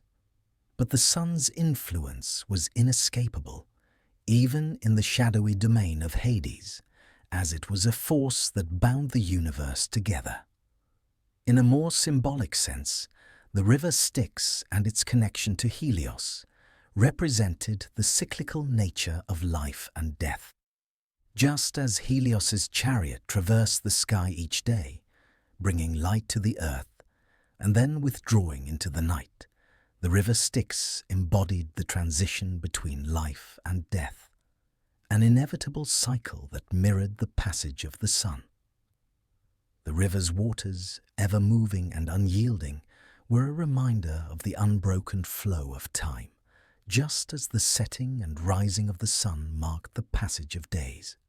In this way, the river Styx was a reminder that all things, life, death, light and dark, were part of a greater interconnected system where the sun's light was as much a part of the underworld as it was of the world of the living. In some myths, the river Styx was also associated with the oath that the gods took. The gods swore their most solemn oaths by the river Styx, and breaking such an oath would lead to severe consequences. The sun's light, in this case, represented the absolute, unbreakable force of the oath. As the sun's rays were eternal and unwavering, so too was the oath that the gods swore upon the river Styx. This connection between Helios and the Styx was one of both power and consequence, as Helios himself was bound by the same laws of time and fate that governed the gods and their oaths. In the world of the living, Helios's light was associated with clarity and truth. The rising and setting of the sun marked the passage of time, and nothing could escape the sun's gaze. Even the deepest secrets could not remain hidden from the light of Helios. But in the underworld, the sun's light took on a different significance. In this realm of shadows, Helios's rays were not only a reminder of the inevitable passage of time, but also a symbol of revelation and understanding. The sun's light, even in the depths of the river Styx, could pierce through the darkness and expose the hidden truths of the dead. While Helios himself was not often depicted as directly involved in the world of the dead, his influence was felt in both subtle and powerful ways. The river Styx, as a symbol of the boundary between life and death, was not something that Helios could simply ignore. His light touched it, and in doing so, it reinforced the understanding that even death could not fully escape the sun's reach. The eternal cycle of life, death and rebirth, embodied in Helios's daily journey across the sky, extended beyond the realm of the living and reached into the dark depths of the underworld. The sun's light, though it was absent from the darkness of death itself, was still a force that could not be entirely separated from the realm of the departed. In Greek mythology, Helios's connection to the river Styx underscored the idea that light, even in its most subtle forms, had the power to transcend boundaries. The river, which separated life from death, was not immune to the sun's influence, and just as the sun's rays could brighten the earth and bring warmth to its inhabitants, so too could they reach the depths of the underworld, shining a light into the darkness of death. It was this eternal, unwavering connection between life and death, between the living world and the underworld, that Helios embodied. The myth of Helios and the river Styx was a reminder that the forces of nature, life, and death were not isolated from one another. They were intertwined in an eternal cycle, each force feeding into the next. The sun, as Helios carried it across the sky, was the eternal light that bridged the divide between life and death. And though the river Styx was a boundary, it was a boundary that could not fully separate the realms. The sun's light, like time itself, reached across the worlds, connecting the living and the dead in ways that were beyond mortal comprehension.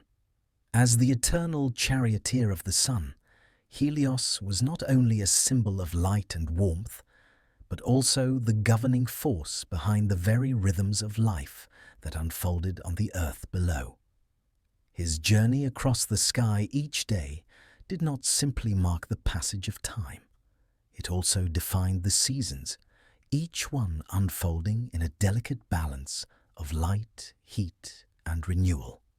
The sun, as Helios guided it across the heavens, was not a static force, but a dynamic, ever-changing influence that shaped the world beneath. The seasons themselves were an intricate dance, a play of light and darkness that shifted with the sun's position in the sky. Helios's chariot was the vehicle of this cosmic rhythm, and his steady movement across the sky helped usher in the cycles of nature. The sun's rays, as they touched the earth, not only nurtured life, but also signaled the changing of the seasons. From the warmth of spring to the heat of summer, the fading light of autumn to the cold stillness of winter, each season was a reflection of the sun's journey and the energy it brought to the earth. The transition from one season to the next was governed by Helios, whose movements in the sky were as steady and predictable as the seasons themselves. In the spring, when Helios rose with new vigor, the earth beneath him began to stir. The warmth of his rays coaxed the dormant seeds to sprout, and flowers began to bloom as the days grew longer. The sun's light, gentle and welcoming, heralded a time of renewal. The earth, bathed in Helios's warm glow, came alive once more, as the world of mortals and gods alike prepared for the abundance that would follow. As the sun moved higher in the sky, reaching its zenith during the summer months, its rays grew stronger, bringing with them the full heat of Helios's power. Summer was a time of abundance, when crops ripened under the sun's intense gaze, and the earth thrived under its constant warmth. Helios, in his role as the god of the sun, ensured that the world was bathed in light during this time of growth. Yet, the sun's power during the summer also served as a reminder of the delicate balance of nature. While the light of Helios brought life and prosperity, it could also scorch the earth when it was too intense. The heat of summer, while necessary for the growth of the crops, could also dry out the land, causing droughts and hardships. As the days grew shorter and the heat of summer began to wane, Helios's chariot began its descent toward the western horizon, signaling the arrival of autumn. The angle of the sun's rays became less direct, and the warmth of the earth began to fade. The cooler days of autumn brought with them a different kind of beauty, as the trees shed their leaves, and the world transformed into a tapestry of golds, reds, and browns. Helios's light in autumn was softer, casting long shadows over the land as the earth prepared for the coming rest of winter. Autumn, though a time of harvest, was also a time of reflection. The abundance of summer had come to its peak, and now the earth, touched by Helios's dimming rays, began to quiet. The crops were gathered, and the creatures of the earth prepared for the winter months. The sun, though still present, was no longer at its peak. The light of Helios, while still necessary to sustain life, was now part of the natural cycle of decline. Autumn marked the transition from growth to rest, from the peak of summer to the stillness of winter.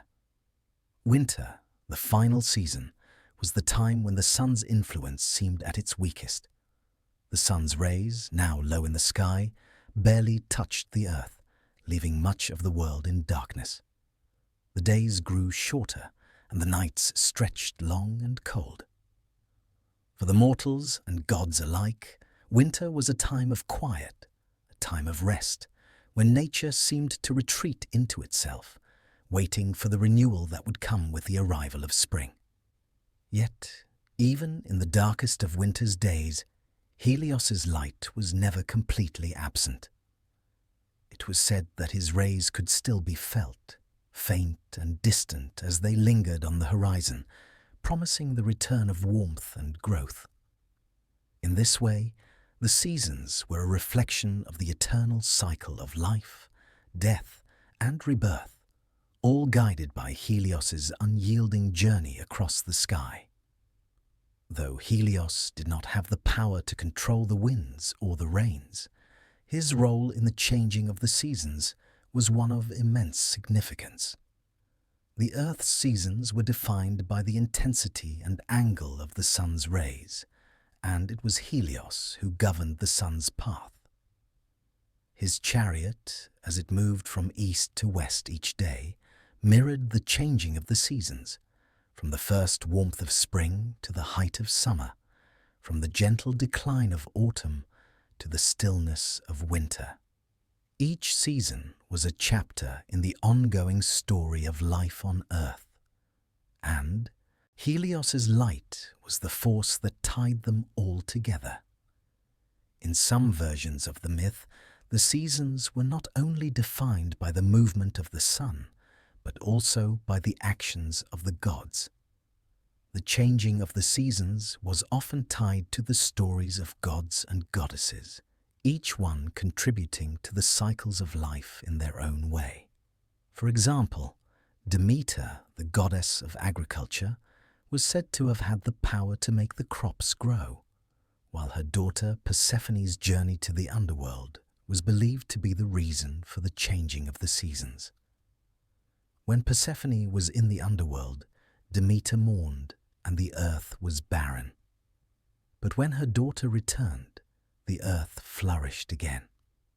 This myth, intertwined with the movement of the sun, reflected the balance between growth and decline, life and death that Helios oversaw through his eternal journey. The sun's influence on the seasons also reflected the broader themes of balance and harmony that were central to Greek mythology. The changing seasons, with their cycles of light and dark, warmth and cold, were a reminder that the world was governed by forces beyond human understanding. While the gods played a role in shaping the earth, it was Helios who provided the light that made life possible. His steady, unbroken journey across the sky, day after day, year after year, was a symbol of the constancy of nature, a force that could not be easily altered or controlled. The passage of time, marked by the sun's movements and the changing seasons, was an important aspect of Greek mythology. Time, like the sun, was eternal and cyclical. The gods may have ruled over different aspects of the world, but it was Helios who held the power to shape the rhythm of life. Through the seasons, the Greeks saw the unbroken flow of life, the ever-turning wheel of nature that was both fragile and resilient. Helios, as the god of the sun, was the steady force that kept this wheel turning, bringing light and life to the world with each new day. The Trojan War, one of the most storied and tragic conflicts in Greek mythology, was a battle that not only changed the fate of nations, but also had consequences that rippled through the realms of the gods. While the war itself was driven by mortal ambitions, love, and pride, the gods themselves were deeply entangled in the events that unfolded. Though Helios, the sun god, was not directly involved in the war, his role and influence were felt across the battlefield and in the fates of those involved. At the heart of the Trojan War was the siege of Troy, a city held under the protection of the gods. The war began when Paris, a prince of Troy, abducted Helen, the wife of Menelaus, the king of Sparta. This act of betrayal sparked a conflict between the Greek forces led by Menelaus's brother Agamemnon and the Trojans, who were defended by the formidable Hector. The gods chose sides in this mortal struggle, some siding with the Greeks and others with the Trojans, reflecting the timeless nature of divine interference in human affairs. Helios, though not one of the active participants in the conflict, was keenly aware of the war's progress, his all-seeing gaze casting light upon the battlefields of both sides. From his lofty perch in the sky, Helios watched as the mortals fought for honor, vengeance, and glory, his light illuminating the bloodshed, the heroic deeds, and the tragic losses alike. His role was not one of direct intervention, but of witness, casting his impartial light upon the events as they unfolded. While Helios did not actively take sides, the Trojan War did have an indirect impact on his domain. The sun, as a vital force in Greek mythology, was often linked to the fate of mortals. It was said that the gods could influence the outcome of battles by either shielding or revealing certain elements of the battlefield. In this way, the sun god's light had an effect on the warriors below. In battle, the sun could be a symbol of hope and guidance, or when hidden behind clouds, it could bring a sense of doom and despair. In the case of the Trojan War, there were moments when the gods used the sun's light to signal the shifting tides of fate. For instance, on the day of Achilles' great rage, when he refused to fight after the death of his beloved friend Patroclus, the gods allowed the sun to shine with an intensity that mirrored Achilles' fury. Helios, though not a participant, was present in this moment of extreme emotion, as the light seemed to burn as brightly as the warrior's wrath. There was another significant moment when the sun's rays played a crucial role in the Trojan War.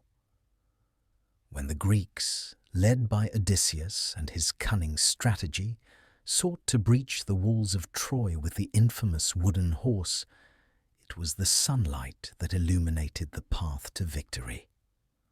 The Greeks, hiding within the horse, were guided by the gleaming light of Helios, whose rays shone down upon the Greek forces, revealing the path through the gates of Troy. It was as if the very heavens had aligned in favor of the Greek soldiers, their fate sealed by the light of the sun.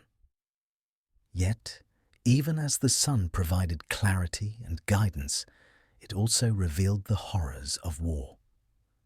Helios's light cast long shadows on the battlefield, exposing the brutality and the violence that came with the war.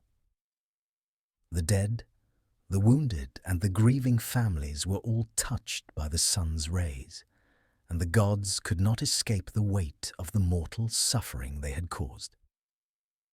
In the heat of battle, Helios's rays seemed to grow colder, a subtle reflection of the toll the war was taking on both sides. Though Helios himself did not participate in the physical battles of the Trojan War, the impact of his light was seen in the aftermath of the war. The city of Troy, once a mighty fortress, was left in ruins. The sun's rays illuminated the devastation, casting light on the fallen warriors and the smoke that rose from the burning city. The gods, in their divine roles, could not undo the damage that had been done. They could no longer shield the mortals from the consequences of their actions. The light of Helios, which had once signaled the beginning of a new day, now seemed to highlight the destruction that the war had wrought. The Trojan War, like so many of the great conflicts of Greek mythology, was a tragic tale of heroism and folly. Mortals and gods alike suffered as the bloodshed continued, and the consequences of their actions rippled outwards, shaping the fates of generations to come. The war was a reminder of the delicate balance between light and darkness, creation and destruction that Helios embodied. The sun, as a force of life, was also a reminder of the inevitable end of things. The conflict, with its cycles of triumph and tragedy, was a reflection of the eternal nature of time itself. In the aftermath of the war, Helios continued his journey across the sky. His light, though it had once illuminated the battlefields of Troy, now cast its rays over a world scarred by the war. The Greeks, having won the war through deceit and cunning, returned home, but the sun's light seemed to carry with it a reminder of the cost of their victory. The Trojans, too, were left to mourn the loss of their city, their families, and their heroes. And in the hearts of those who had fought and died, there was no escaping the fact that the war had taken a toll on them all. Helios, as a silent observer of the Trojan War, saw both the fleeting nature of mortal ambition and the eternal cycle of life and death. The gods, though they were immortal, could not escape the consequences of their actions. The war had ended, but the wounds it inflicted would last for generations. The light of the sun, which had once guided heroes to victory, now cast a shadow on the world, reminding all who looked upon it of the fragile nature of existence. The Trojan War was a conflict of gods and men, a tragedy that unfolded beneath the watchful eye of Helios. Though he did not take part in the war, his presence was felt in every moment, from the heroic deeds of Achilles to the final destruction of Troy. The sun, as the ultimate force of light and clarity, shone on both the glory and the ruin of the war, providing a reminder of the fleeting nature of victory and the eternal march of time. In the cycle of life, the sun holds a profound and irreplaceable role, one that is not only seen in the brightness it brings to the sky each day, but also in the very fabric of existence itself. The sun's radiance is what nurtures the earth, allowing it to produce crops, sustain life, and bring the natural world into its seasonal rhythm. For the ancient Greeks, Helios, as the personification of the sun, was the god who made the harvest possible. His rays imbued the earth with life, coaxing plants to grow, fruits to ripen, and fields to yield their bounty. The bond between the sun god and the harvest was not just physical, it was sacred, tied deeply to the rhythms of nature and the cycles of time. In ancient Greece, the harvest was an essential part of life, for it determined not only the survival of the people, but also the prosperity of entire communities. The sun, through Helios's eternal journey across the heavens, played a key role in bringing the harvest to fruition. Without his light, the crops would wither, the earth would remain barren, and the life that depended on the sun's warmth would cease. Helios was the silent force behind the abundance of the land, casting his rays upon the earth to nourish and sustain all living things. The relationship between Helios and the harvest was deeply embedded in the agricultural practices of the time.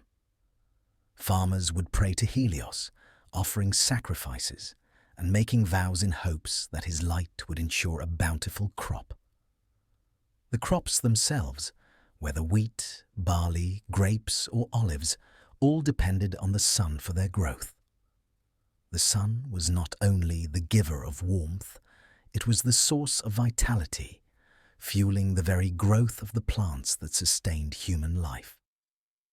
Without Helios, the world would be cold and lifeless, incapable of supporting the natural processes that kept life flourishing. In Greek mythology, the harvest was also a time of celebration and gratitude. When the crops were gathered, the people would offer thanks to the gods, recognizing that the bounty they reaped was not of their own making, but a gift from the divine. Helios, as the god who bestowed the light of the sun, was often honored during these rituals. While other gods were responsible for aspects of agriculture, Demeter as the goddess of the earth's fertility, Dionysus as the god of wine and grape harvests, it was Helios who was seen as the ultimate giver of life.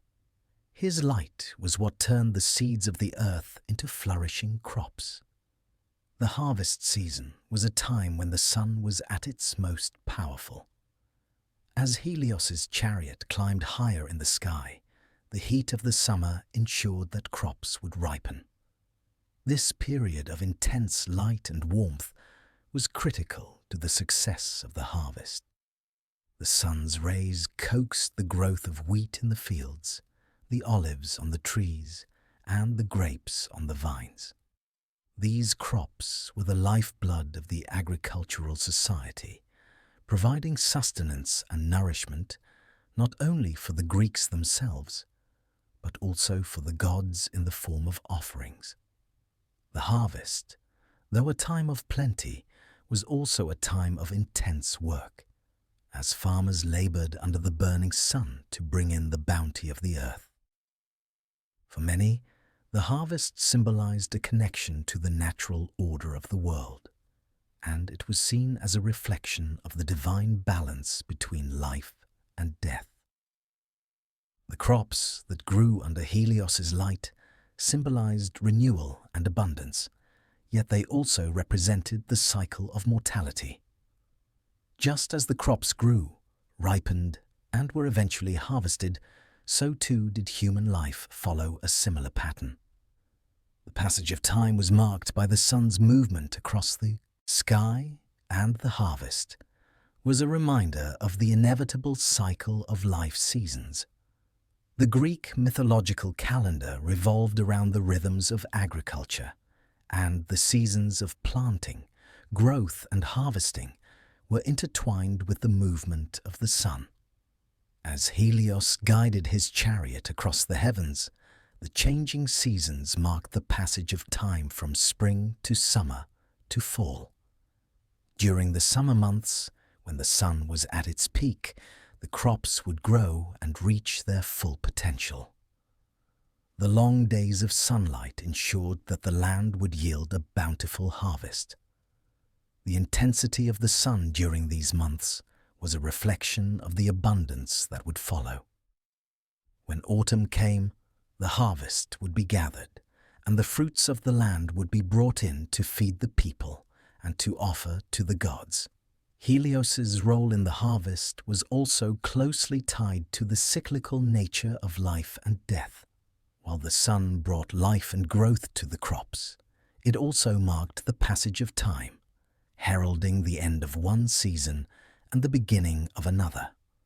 After the harvest, the earth would rest during the winter months, the cold and darkness signaling a time of dormancy. Yet, even in this time of rest, Helios's rays remained, albeit weaker and softer, reminding the world that life would return in the spring with the next cycle of planting and growth. This cycle of light and darkness, growth and dormancy, was an eternal rhythm that was governed by Helios and the movement of the sun.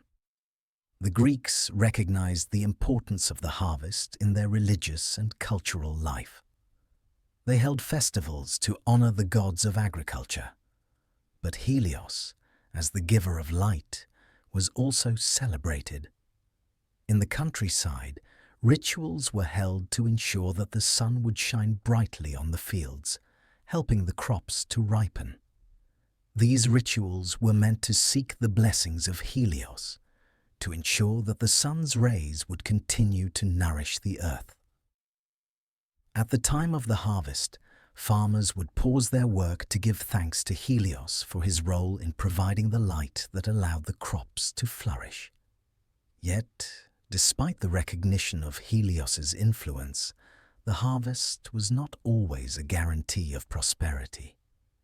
The intensity of the sun could also bring droughts and scorching heat, which could destroy crops and bring ruin to entire regions. When Helios's rays became too strong, they could burn the earth, creating famine and hardship.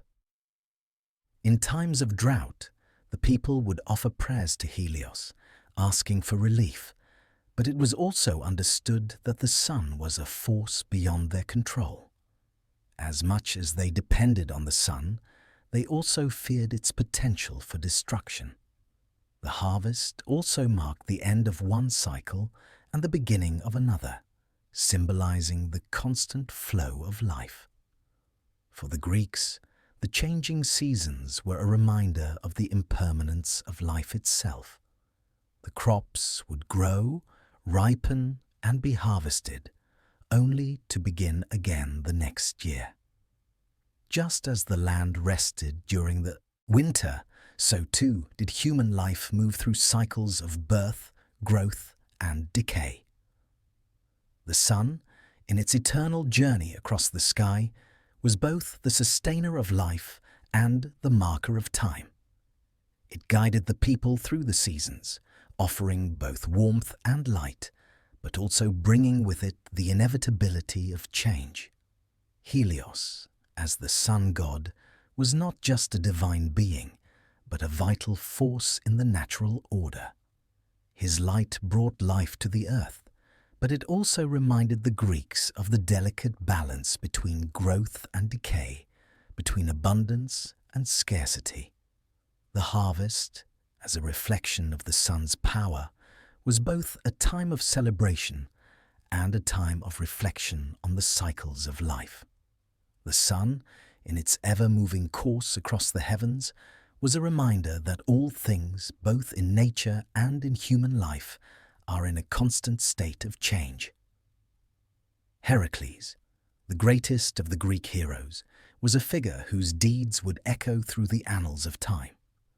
His strength, bravery, and persistence in the face of impossible tasks made him an enduring symbol of heroism and endurance. However, like many of the ancient heroes, Heracles' path was shaped not only by his own courage, but by the gods who watched over him, for the gods were ever present in the mortal realm, guiding and sometimes hindering the efforts of men.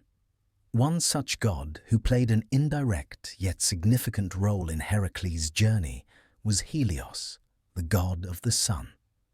Helios's light and radiance were felt in every corner of the earth, and his influence touched the deeds of Heracles in more ways than one. Though not as directly involved in the hero's trials as gods like Zeus, Athena, or Hera, Helios's presence was often felt, and his actions influenced the course of Heracles' most famous labors.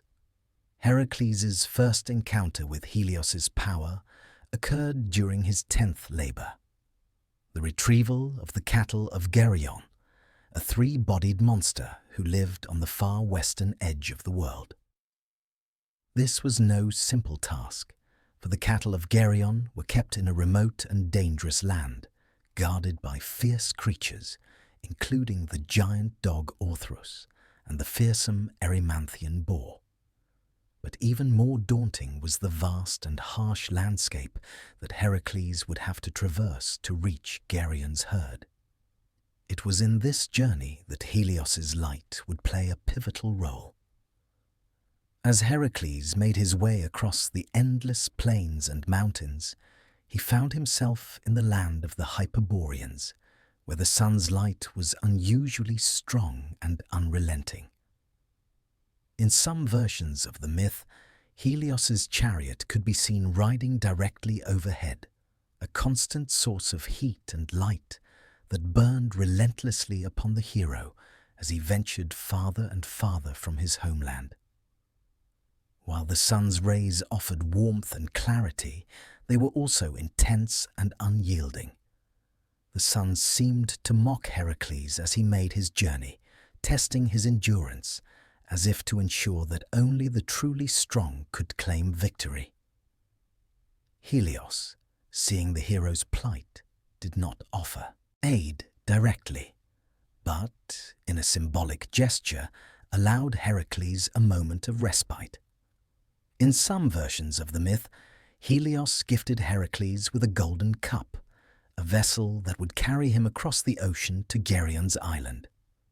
This golden cup, which could sail on its own, was a divine boon given to Heracles by Helios himself.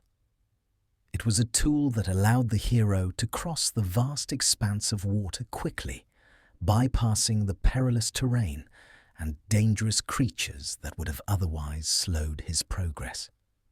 In this way, Helios indirectly assisted the hero in completing his labor. As Heracles sailed across the ocean in the Golden Cup, he made his way to the far western edge of the world, where Geryon's cattle were kept. There, Heracles would face his greatest challenge yet, and it was here that the sun would play a role once more. The rays of the sun were ever present, reflecting off the water, illuminating the sky and the land in a blinding light that made the hero's mission even more treacherous. The landscape itself seemed to burn with the power of the sun, adding to the difficulty of the task. Upon reaching the land of Geryon, Heracles would have to face not only the monster himself, but also the challenges of the surrounding terrain, which was barren and unforgiving. The sun's light, which had guided Heracles across the ocean, now burned down on him as he prepared to confront the three-bodied Geryon. It was as if the very sun itself, under Helios's guidance, was testing the hero's resolve, pushing him to the limits of his strength and endurance.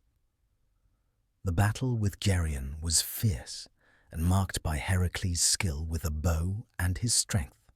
Helios's light illuminated the battlefield, casting long shadows and highlighting the hero's every move.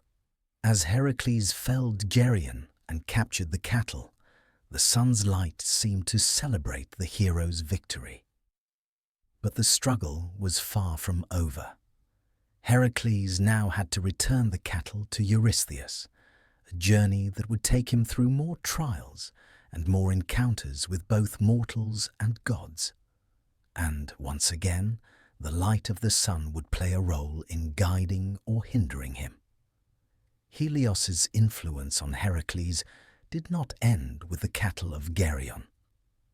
Another significant moment in their shared mythology occurred during Heracles' encounter with the golden apples of the Hesperides.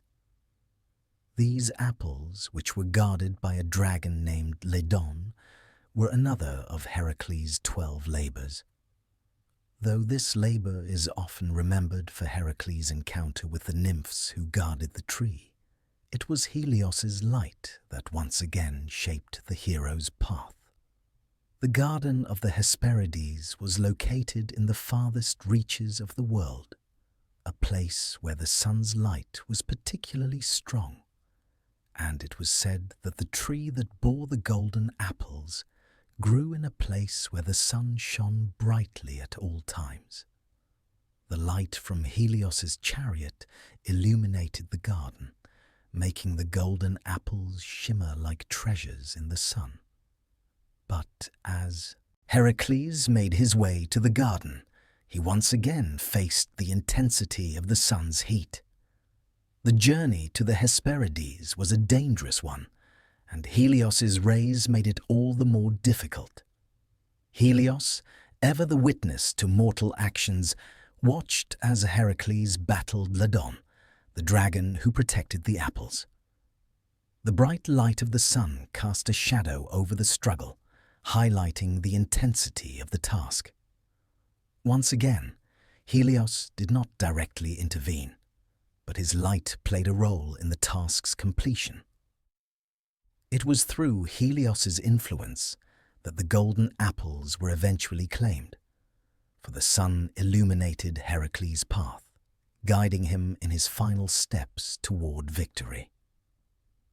While Helios may not have directly aided Heracles in all of his labors, the sun god's influence on the hero's trials cannot be overlooked. Whether it was the intensity of the sun's heat pushing Heracles to his limits, the golden cup that carried him across the sea, or the light that illuminated the battlefield and the garden of the Hesperides, Helios was an ever-present force in the background of the hero's journey. His radiance was a symbol of strength, endurance, and clarity, and his influence was woven into the very fabric of Heracles' story. Heracles' deeds were, in many ways, a reflection of the sun itself, unrelenting, intense, and eternal. The hero's path was shaped by the gods, but it was also shaped by the forces of nature, with Helios's light guiding him as he undertook each impossible task. Just as the sun rises and sets without fail, so too did Heracles face each challenge with determination, overcoming adversity and achieving victory. Helios, in his role as the sun god, was more than a passive observer in the tale of Heracles. He was an active force, his light shaping the hero's journey and playing a pivotal role in the completion of his 12 labors. The sun's unyielding rays were a reminder of the hero's own strength, as well as the unrelenting challenges he faced. And though the tasks of Heracles may have seemed impossible, they were made possible through the light of Helios, the god whose rays illuminated the hero's path to immortality. In the vast and eternal journey that Helios embarked upon each day, his duties were not confined to simply lighting the sky and bringing warmth to the earth. His role as the sun god also connected him to sacred animals and divine symbols of immense importance. Among these sacred creatures were the cattle of Helios, fabled beasts of extraordinary beauty, known throughout the Greek myths for their connection to the sun god's power. These cattle, sacred and protected, were not merely beasts of burden. They were revered for their divine nature, embodying the vitality and energy of the sun itself. The cattle of Helios were said to graze on the island of Thrinacia, a remote and magical place located far from the world of mortals. It was a land untouched by the chaos of human life, a sanctuary where the sacred cattle roamed freely, nourished by the sun's radiant light. Their distinctive golden sheen was believed to come from the sun itself, for they were bathed in the light of Helios each day, making them the embodiment of the sun's power and glory. Each day, as the sun rose and set, the cattle moved across the island's lush pastures, their hooves gently grazing the earth beneath them, and their every movement shining with the brilliance of the sun. These sacred cattle were not ordinary livestock. It was said that they were the sole possession of Helios, and no mortal or god could lay claim to them without dire consequences. The cattle were protected by Helios, and they were watched over by nymphs and other divine guardians who ensured their safety. Their connection to Helios was so profound that even the gods themselves dared not harm or steal them, for such an act would invoke the wrath of the sun god and disturb the delicate balance of the natural world. The myth of the sacred cattle is perhaps most famously intertwined with the legendary journey of Odysseus, the hero whose long voyage back home after the Trojan War became one of the greatest tales of Greek mythology. During his travels, Odysseus and his crew encountered the island of Thrinacia, where the cattle of Helios grazed. Despite the warnings from the gods and the clear prohibition on harming the sacred cattle, Odysseus's men, driven by hunger and desperation, made the fateful decision to slaughter some of the cattle. It was said that during their stay on Thrinacia, Odysseus and his crew were stranded by a fierce storm. Hungry and desperate, the men decided to ignore the divine warnings and slaughtered a few of Helios's prized cattle to appease their hunger. Their greed and disregard for the gods' sacred laws set off a series of tragic events that would follow them for the remainder of their journey. Helios, enraged by the theft and harm done to his sacred creatures, immediately sought revenge. His fury was all-consuming, for the cattle were not simply animals, they were extensions of his own divine power. Helios appealed to Zeus, the king of the gods, to punish those who had harmed his sacred cattle. In response, Zeus unleashed a terrible storm upon Odysseus and his crew, casting them further off course and destroying their ship. The storm killed all of Odysseus's men, and he alone was left to endure the wrath of the gods. This punishment, swift and terrible, demonstrated the depth of Helios's power and the respect that the gods had for the sanctity of his cattle. They were not just animals to be slaughtered. They were sacred creatures, imbued with the very light of the sun. The theft and slaughter of the cattle represented a violation of cosmic order, one that could not go unpunished. The theft of the cattle of Helios marked one of the most pivotal moments in the Odyssey, not only because of the dramatic consequences that followed, but also because it revealed the divine laws that governed both mortal and immortal life. In this story, the sacred cattle were not only a symbol of Helios's power, but also a reminder of the delicate balance between the gods and humans. The gods, even though they might offer mercy, would never tolerate transgressions that disrupted the divine order. For Helios, the loss of his sacred cattle was not simply a matter of losing livestock. It was a violation of his domain, a direct affront to the power and influence he wielded over the natural world. His cattle were intimately tied to the cycles of nature and the very light that he brought to the world. Without them, the balance of the world would falter. This deep connection between the cattle and Helios was reflected in the punishment that the gods delivered upon Odysseus's crew, and in the respect that the gods showed for Helios's divine authority. In the aftermath of the theft, Helios continued his eternal journey across the heavens, his chariot still carrying the sun from east to west, bringing light and warmth to the world below. But the story of the sacred cattle and the consequences that followed from their theft remained as a warning to mortals. The gods were not only powerful, but also deeply tied to the world around them. To disrespect the gods, to break divine laws, would bring about dire consequences that could alter the course of mortal lives forever. The sacred cattle were a reminder of Helios's divine authority over the natural world. They were not simply his possession, they were extensions of his very being, symbols of the sun's life-giving power.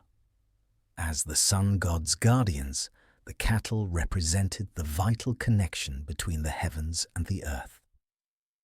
Their life was intertwined with the cycles of day and night, of light and dark. To harm them was to harm the very essence of life, and the gods would not allow such an offense to go unpunished. The story of the sacred cattle, then, is one of divine justice and the sacredness of nature. It teaches that the laws of the gods are not to be ignored, that the balance of the world is fragile and can be disrupted by the actions of mortals. For Helios, his cattle were not just symbols of wealth or power. They were sacred beings, infused with the light of the sun, and they were a direct extension of his divine will. To harm them was to disrupt the cosmic order, and such actions had consequences that rippled through the very fabric of existence.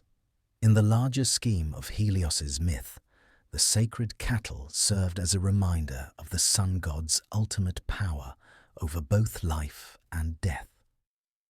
His light could nurture and sustain, but it could also punish and destroy when the divine balance was disturbed. The cattle, as sacred creatures under his watch, embodied the delicate equilibrium of nature that Helios upheld with every turn of his chariot. His journey, though eternal, was never free from the consequences of mortal actions. In the vast expanse of Greek mythology, the underworld stands as a realm that is both feared and revered, a place of mystery and finality. Governed by Hades, the lord of the dead, it was a domain that existed in stark contrast to the light and vitality of the world above. Yet, even in the darkness of the underworld, the influence of Helios, the sun god, was never entirely absent. Though Helios was not the ruler of the underworld, his light, which touched all corners of the world, occasionally illuminated the realms of the dead, highlighting the complex relationship between the living and the dead, between light and darkness. In Greek mythology, Helios was often depicted as the eternal observer, his chariot riding across the sky each day, bringing light to the earth and casting shadows over the land of the dead. The sun's movement across the sky mirrored the passage of time, and though the underworld was a realm of shadow and silence, it too was subject to the sun's unyielding rhythm. The world of the living was constantly reminded of the world of the dead, and Helios, in his role as the sun god, was the bridge between the two. One of the most significant intersections between Helios and the underworld occurred during the journey of the hero Heracles. In one of his labors, Heracles was tasked with capturing Cerberus, the three-headed dog who guarded the gates of the underworld, preventing the dead from escaping. This task required Heracles to descend into the realm of the dead itself, where the sun's light was absent and only the shadows of the underworld remained. However, even in this place of darkness, Helios's light would not be denied. As Heracles made his way into the realm of Hades, it was said that the sun's rays pierced the darkness, if only for a brief moment, guiding the hero on his path. Helios, though not an active participant in the events of the underworld, was seen as a divine force whose light extended even into the deepest recesses of the world of the dead. His power reached across the divide that separated the living from the dead, illuminating the path for those who journeyed between both realms. It was as if his radiance, though dimmed by the shadows of the underworld, still managed to touch even the most desolate places, casting a brief but powerful light in the darkest corners. The connection between Helios and the underworld was not just symbolic, it was also practical. The underworld, despite its association with death, was a realm that was intricately linked to the cycles of the natural world. The dead, after all, were once living beings, and their spirits continued to affect the earth even after they had passed. The shadows of the underworld were not entirely separate from the light of the world above. In some myths, the souls of the dead would receive brief glimpses of the sun's light, signaling the cyclical nature of life and death. Helios's chariot, as it passed through the heavens, was the force that ensured that even the dead could never escape the eternal passage of time. Helios's relationship with the underworld was also marked by the stories of those who had been condemned to the realm of the dead for their transgressions. Some of these souls, despite their punishment, were still linked to the natural world in subtle ways. In particular, the myth of the sorceress Circe, who had lived on an island that lay at the edge of the world, sheds light on the sun god's influence over the dead and the living. Circe, though mortal, was descended from the gods and had the ability to manipulate the forces of nature with her magic. She was said to have once been loved by Helios, and in some versions of the myth, their union produced a son named Telegonus, who would later play a role in the tragic tale of Odysseus. Circe's connection to the underworld was multifaceted. As a sorceress, she had the power to call upon the spirits of the dead, and her abilities allowed her to manipulate the forces that governed life and death. Her connection to Helios was not merely one of love, but also one of power, as her magic was imbued with the light of the sun. It was said that Circe could send the souls of the dead into the underworld, using her magic to control their fate.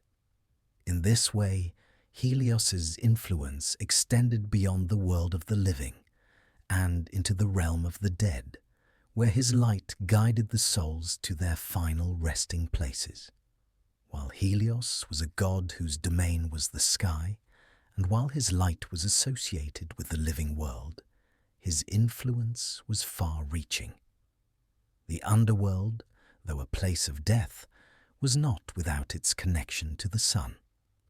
The dead were not cast away into oblivion, but were tied to the cycles of life, and Helios, as the eternal observer of time, ensured that the passage from life to death was part of an unbroken cycle.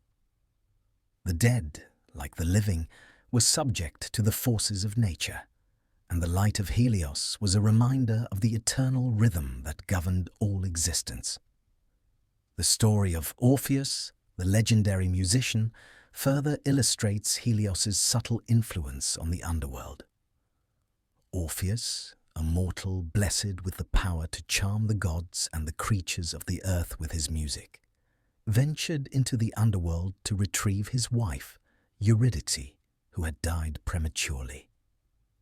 With his music, Orpheus was able to charm Hades and Persephone, the rulers of the underworld, into allowing him to bring Eurydice back to the world of the living. But there was one condition. Orpheus was not allowed to look back at Eurydice until they had both exited the realm of the dead. Unfortunately, driven by doubt and desire, Orpheus looked back before they had reached the surface, and Eurydice was lost to him forever. In some versions of the myth, Helios is invoked as a force that watches over Orpheus's journey into the underworld. The sun's rays, though dimmed by the shadows of the underworld, serve as a reminder of the light that Orpheus must strive for, a symbol of hope and guidance in his dark journey. The moment when Orpheus falters and looks back at Eurydice is one of tragic inevitability, as the forces of the underworld, shrouded in darkness, are too strong for the hero to overcome. However, even in the final moments of despair, the connection between the living and the dead is illuminated by the sun's light, a subtle reminder that the underworld, like all things, is part of the natural cycle. In the world of the dead, Helios's influence was not as direct as in the living world. He did not govern the underworld, nor was he a ruler of its dark forces. Yet his light and warmth were always present, lingering in the background of every story of life and death. Even in the darkest recesses of the underworld, the sun's rays, though dim, were never entirely absent. Helios's presence in the realm of the dead symbolized the eternal nature of life's cycles, the inescapable passage of time, and the delicate balance between light and darkness. Through his eternal journey across the sky, Helios, the sun god, was not only a giver of life, but a reminder of the inevitable return of darkness, the passage of souls, and the continuity of existence. His light, which reached into the world of the living, also touched the underworld, ensuring that the cycles of time, life, and death were always in motion, eternal and unbroken. As the gods of Olympus rose to prominence in the Greek pantheon, they shaped not only the cosmos, but the very fate of mortals and immortals alike. While Zeus, Hera, Poseidon, and the others took their places as the ruling deities of the heavens, Helios remained a powerful and respected god of the sun, guiding the day across the sky. His role was essential to the balance of the world, but his connection to the Olympians was a complex one, shaped by both respect and a certain distance. Helios, though a Titan by birth, was not an active participant in the Titanomachy, the great war between the Olympians and the older generation of gods, the Titans. Unlike many of his kin, who had fought fiercely against Zeus and his siblings, Helios did not engage in the conflict, choosing instead to continue his duties as the god of the sun, unwavering in his daily journey across the sky. His neutrality in the battle between the Olympians and the Titans allowed him to remain untouched by the wrath of Zeus and his siblings, who sought to establish their rule over the cosmos. In some ways, Helios's decision to stay out of the war can be seen as a reflection of his role as a god of balance. While the Olympians sought to change the world according to their vision, Helios, as the sun, was a constant force, neither swayed by the desires of the gods nor by the ambitions of mortals. He was the eternal observer, silently overseeing the unfolding events of the world. Even as the Olympians triumphed over the Titans and claimed their dominion over the earth and the heavens, Helios continued his unbroken cycle, bringing light to the world without interruption. The Olympians' victory in the Titanomachy reshaped the divine order and established their supremacy in the heavens. But even as they seized control of the realms, they knew that the sun's power was a force beyond their full command. Helios's light was not something that could be easily manipulated or controlled. As the sun god, Helios was tied to the very fabric of time itself. His journey across the sky was not subject to the whims of the Olympians. The sun rose each day as it always had, and its course was set by Helios's will alone. Yet, despite his relative independence from the Olympian rule, Helios was not completely untouched by their influence. As the gods of Olympus cemented their rule, they became aware of the importance of Helios's role in the cosmos. His light was indispensable to the world, and the balance of the universe depended on his steady course across the sky. The Olympians, recognizing his power and his significance, sought to maintain a cordial relationship with the sun god. Zeus, as the king of the gods, understood the necessity of Helios's influence over the earth. While Zeus wielded the power of thunder and lightning, Helios controlled the sun, and the two forces worked in tandem to maintain the natural order. The Olympians, though powerful, relied on Helios to guide the passage of the day, to ensure the growth of crops, and to provide the light and warmth that nourished the earth. Without Helios, their power would have been diminished, for no god could replace the sun. Despite the Olympians' growing influence, Helios remained steadfast in his role as the sun god. He did not seek the favor of the Olympians, nor did he attempt to undermine their rule. His purpose was simple: to bring light to the world and to guide the passage of time. Yet, the Olympians understood that his power was essential, and they treated him with respect, acknowledging his role in the balance of the cosmos. Helios's relationship with the Olympians was not always one of harmony, however. Though he did not engage directly in the conflicts that arose among the gods, there were moments when his presence was a source of tension. In particular, his interactions with his fellow Titan, Cronus, and the Olympian god Apollo, his son, were marked by moments of conflict and resolution. The story of Helios and Apollo, his son, is one of the most intriguing aspects of his relationship with the Olympians. While Apollo, the god of music, prophecy, and healing, was revered as one of the most powerful Olympians, his connection to Helios was both one of admiration and rivalry. Apollo, though often seen as the god of the sun in later myths, was initially seen as the younger brother of Helios. As such, Apollo sought to prove his own worth, both to his father and to the Olympian gods. In some versions of the myth, Apollo was tasked with taking over the chariot of the sun after Helios had grown weary of his daily journey. This decision, however, was not without its consequences. Apollo, though powerful, was not accustomed to guiding the sun's chariot across the sky, and his attempt to do so ended in disaster.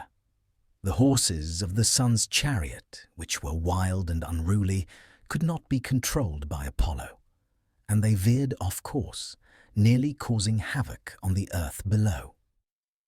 In this moment of crisis, it was Helios who intervened, stepping in to restore order and reclaim control of his chariot.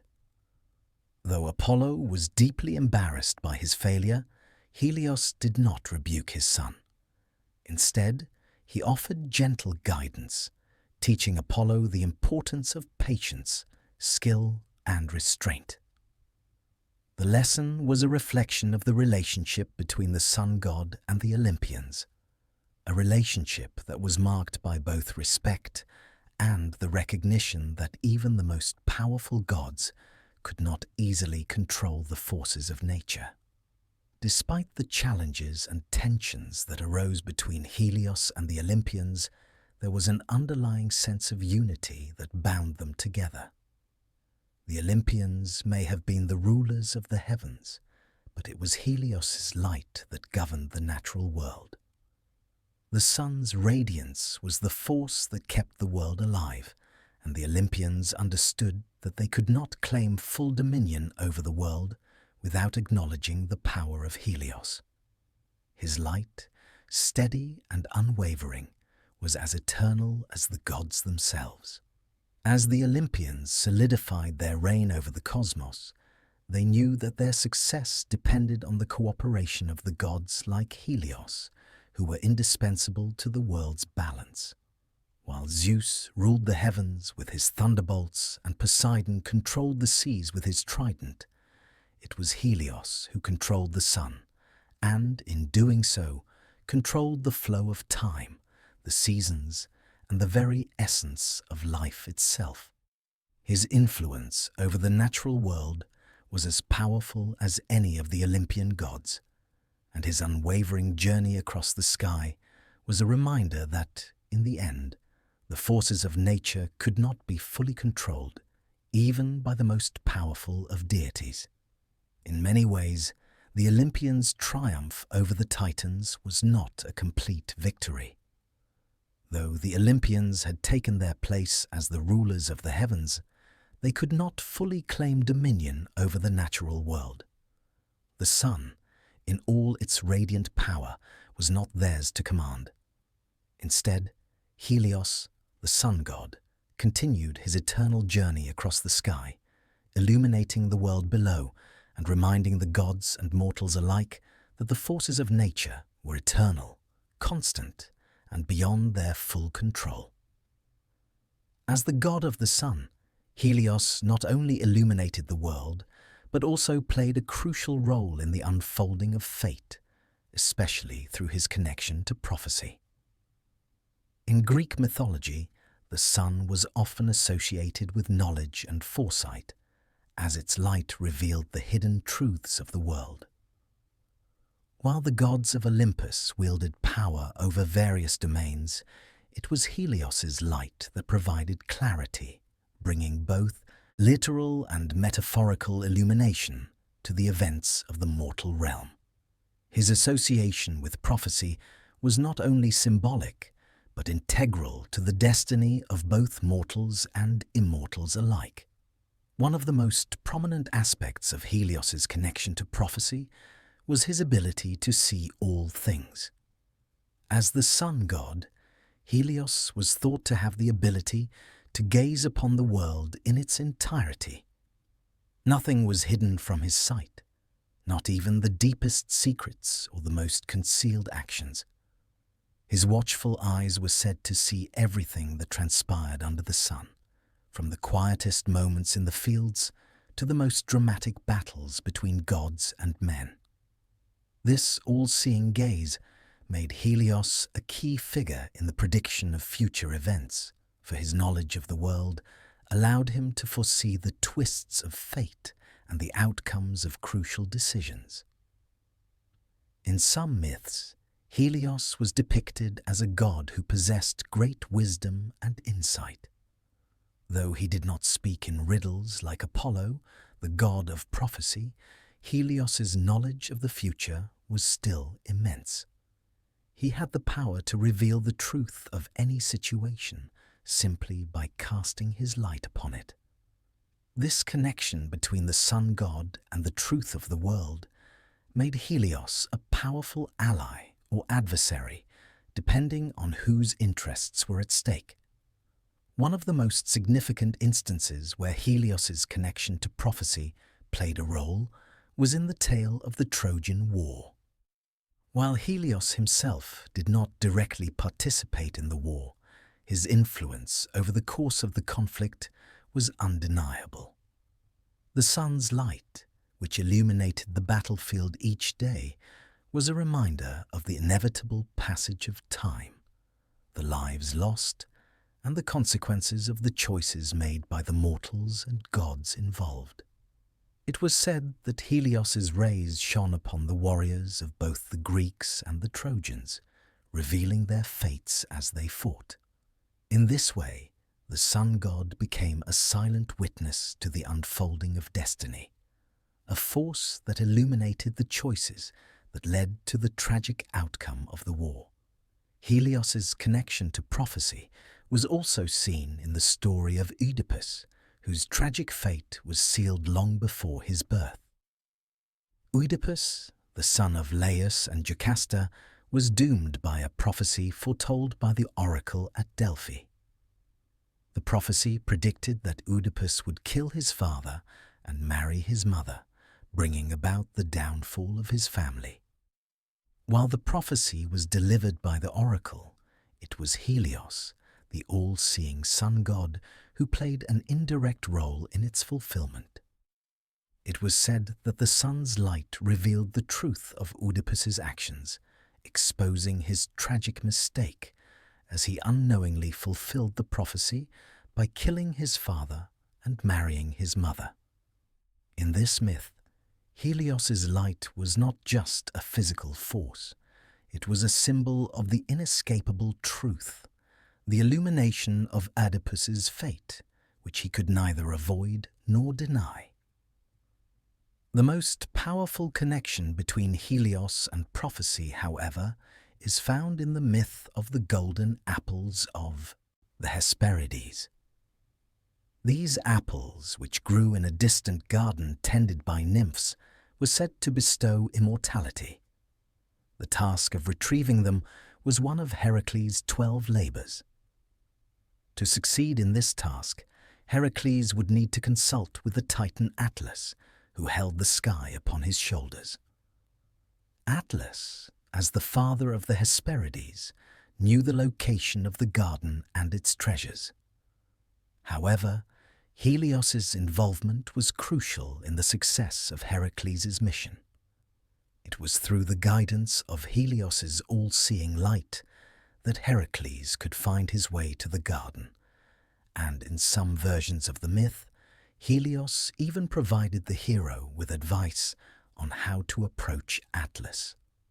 Though the sun god was not directly involved in the physical retrieval of the apples, his knowledge of the world and its hidden secrets allowed Heracles to succeed where others might have failed. Helios' role in this myth underscores the connection between light and revelation, where the truth of a situation is made clear through the illumination of the sun. Helios also played a role in revealing the truth to mortals through the light of the sun in other myths. In the story of Perseus and Medusa, for instance, Helios' light shone upon the hero's journey, helping him to see clearly in the darkness. As Perseus set off to slay the Gorgon Medusa, he was guided by the gifts of the gods, including the reflective shield of Athena, which allowed him to see Medusa without being turned to stone. But it was Helios' light, shining down upon the earth, that provided the clarity necessary for Perseus to fulfill his task. Medusa, whose gaze turned men to stone, could only be defeated by someone who could see her clearly without being touched by her petrifying power.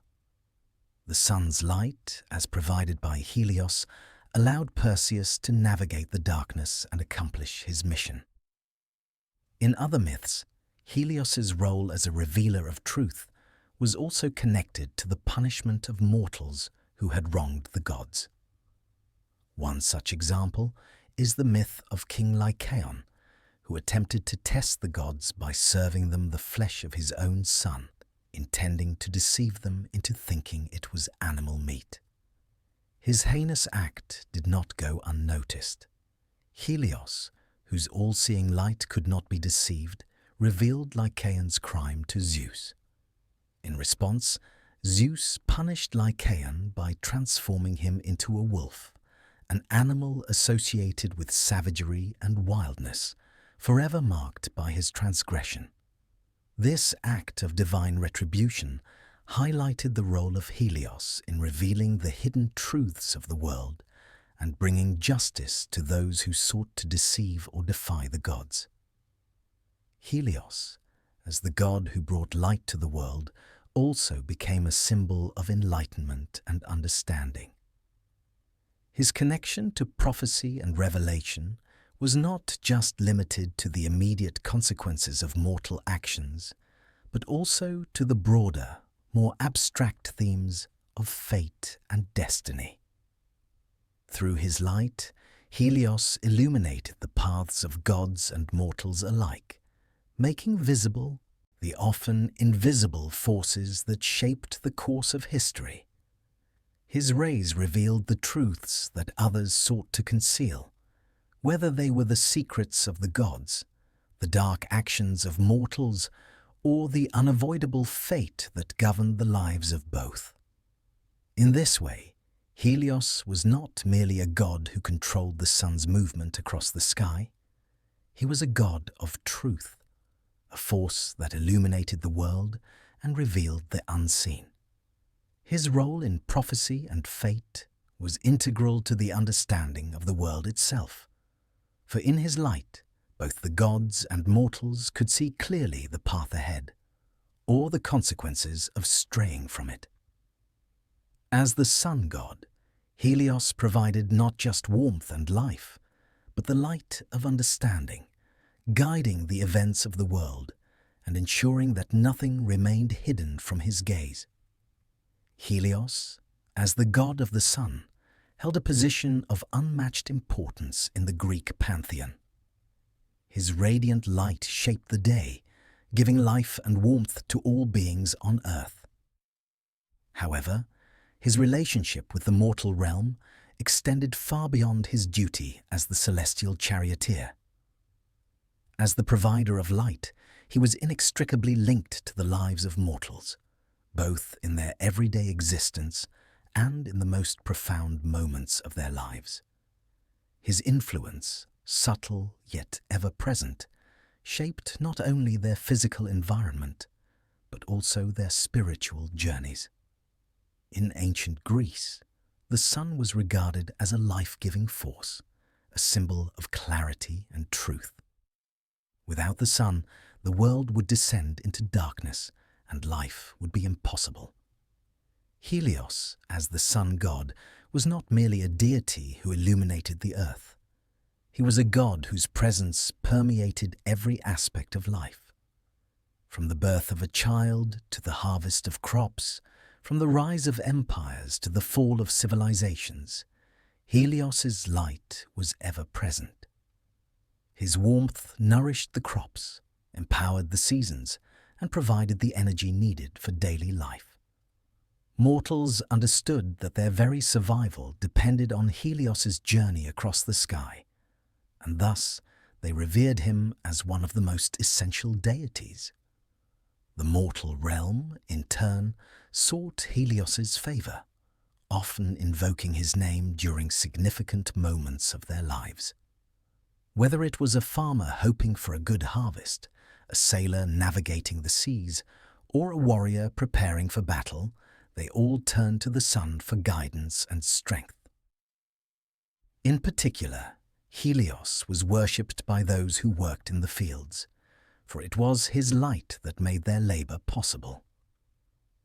The agricultural cycle, governed by the seasons and the movements of the sun, was central to Greek society, and Helios played a pivotal role in ensuring its prosperity. Mortals often sought the blessings of Helios through sacrifices and prayers, offering him tokens of gratitude for his light.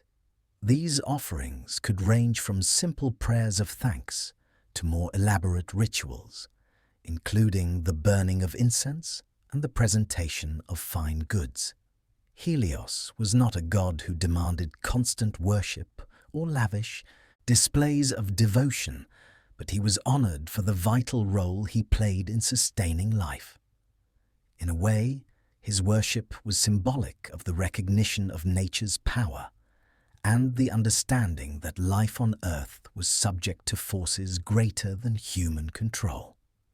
Helios's influence was not only felt in the day-to-day struggles of mortals, but also in the grander moments of fate and destiny.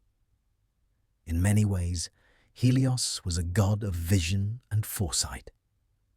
As the all-seeing god, he had the ability to see everything that happened in the world below. Nothing was hidden from his gaze, not even the most intimate actions or the deepest secrets. Mortals believed that Helios's light revealed the truth, and as such, he was often associated with prophecy and revelation. Many heroes and heroines sought his guidance to understand their destiny or to uncover the truth of their circumstances. The most famous example of this is the myth of the tragic hero Oedipus. Oedipus, cursed from birth by a prophecy that foretold he would kill his father and marry his mother, sought to escape his fate. However, as the story unfolds, Helios's light is what ultimately reveals the truth to Oedipus. His search for answers brings him into the very heart of the truth, and Helios, through his omnipresent gaze, illuminates the tragic consequences of Oedipus's actions. The sun god's light here is not just a physical force, but a symbol of enlightenment, clarity, and the revealing of destiny. Despite Oedipus's efforts to avoid the prophecy, Helios, through his connection to the sun, unveils the truth that cannot be escaped. This connection between Helios and prophecy was not restricted to moments of tragedy alone. His light was also seen as a source of guidance and clarity for heroes on their quests. One of the most notable examples is the journey of Perseus. In his mission to slay Medusa and retrieve her head, Perseus was given gifts by the gods, including a polished shield from Athena. However, it was Helios's light that allowed Perseus to see Medusa without succumbing to her deadly gaze. The shield, reflecting the light of the sun, served as a tool to reveal the Gorgon's true form, making her visible and vulnerable to Perseus's attack. Here, Helios's light did not just guide the hero, it was an essential element in his triumph. But it wasn't only through prophecy that Helios interacted with mortals. His light also had a direct impact on the physical world in which they lived. The ancient Greeks believed that the sun was a powerful force that could both create and destroy. In some myths, Helios's power over the sun was a symbol of his ability to bring about great change. In the myth of Phaethon, his son, Phaethon attempted to control the sun's chariot, but in doing so, he lost control, leading to catastrophic consequences. The world was nearly destroyed as Phaethon's reckless ride scorched the earth, leading to mountains and rivers being burned away. The myth of Phaethon's tragic demise is a reminder of the power that Helios wielded over the natural world. His light, when misused or uncontrolled, had the potential to bring both life and destruction. Yet, despite this potential for destruction, Helios was often seen as a force for good. His light was synonymous with growth, clarity, and truth. The sun allowed crops to grow, it provided the warmth necessary for life, and it was a force that helped guide the progress of civilizations. The ancient Greeks built their cities and agricultural practices with an understanding of the importance of the sun. The growth of their crops was directly tied to the light that Helios provided, and they understood that a bad harvest could mean famine and suffering. Even in the stories of mortal failure, such as that of Icarus, the son of Daedalus, Helios's light played a role in revealing the dangers of pride.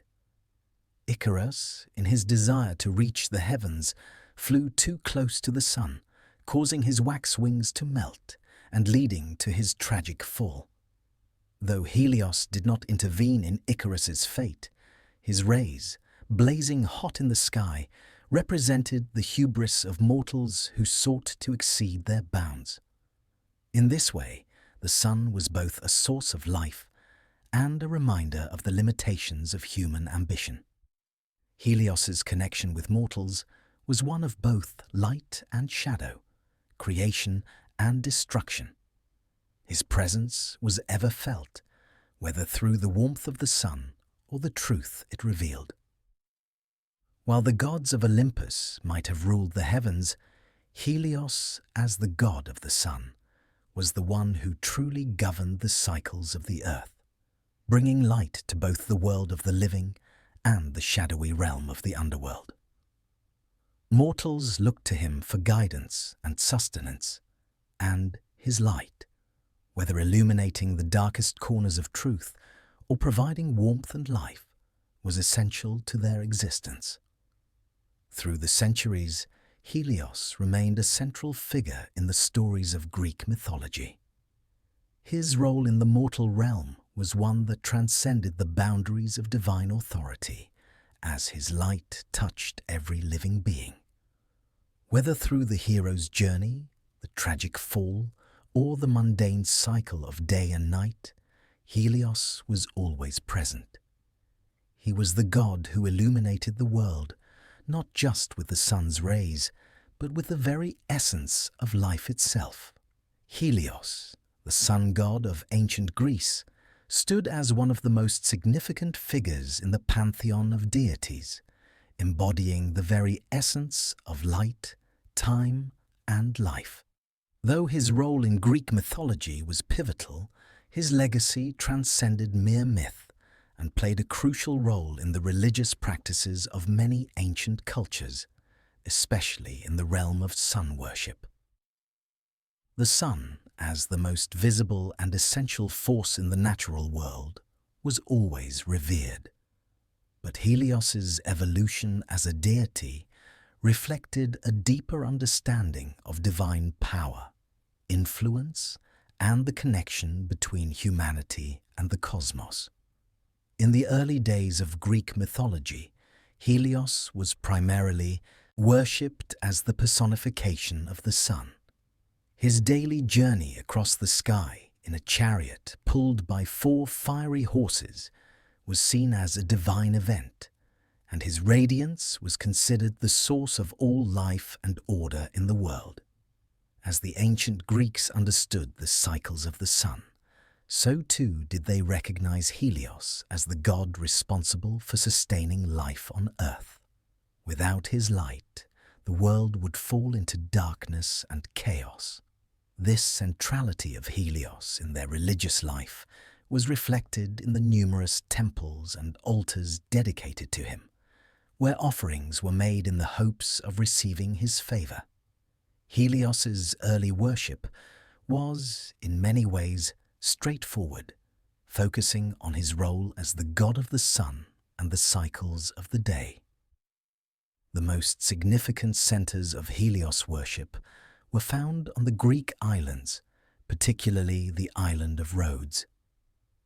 The ancient Rhodians built a massive statue of Helios, one of the 7 wonders of the ancient world, known as the Colossus of Rhodes. This giant bronze statue stood over 100 feet tall and depicted Helios in his chariot, a powerful symbol of the sun's life-giving force. The Colossus was not just an artistic achievement.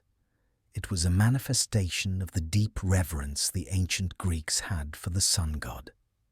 As Helios was associated with light, truth, and clarity, his worship also had an intellectual component. Philosophers and sages often invoked Helios in their works as a metaphor for knowledge and enlightenment. The light of the sun was seen as a symbol of the search for truth.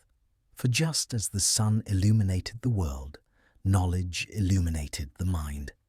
The connection between Helios and intellectual pursuits became especially prominent during the classical period of Greek philosophy, where thinkers such as Plato used the sun as an allegorical figure in their writings. In his famous allegory of the cave, Plato compares the philosopher's ascent to knowledge to a journey toward the sun, where the light represents the highest form of truth and understanding.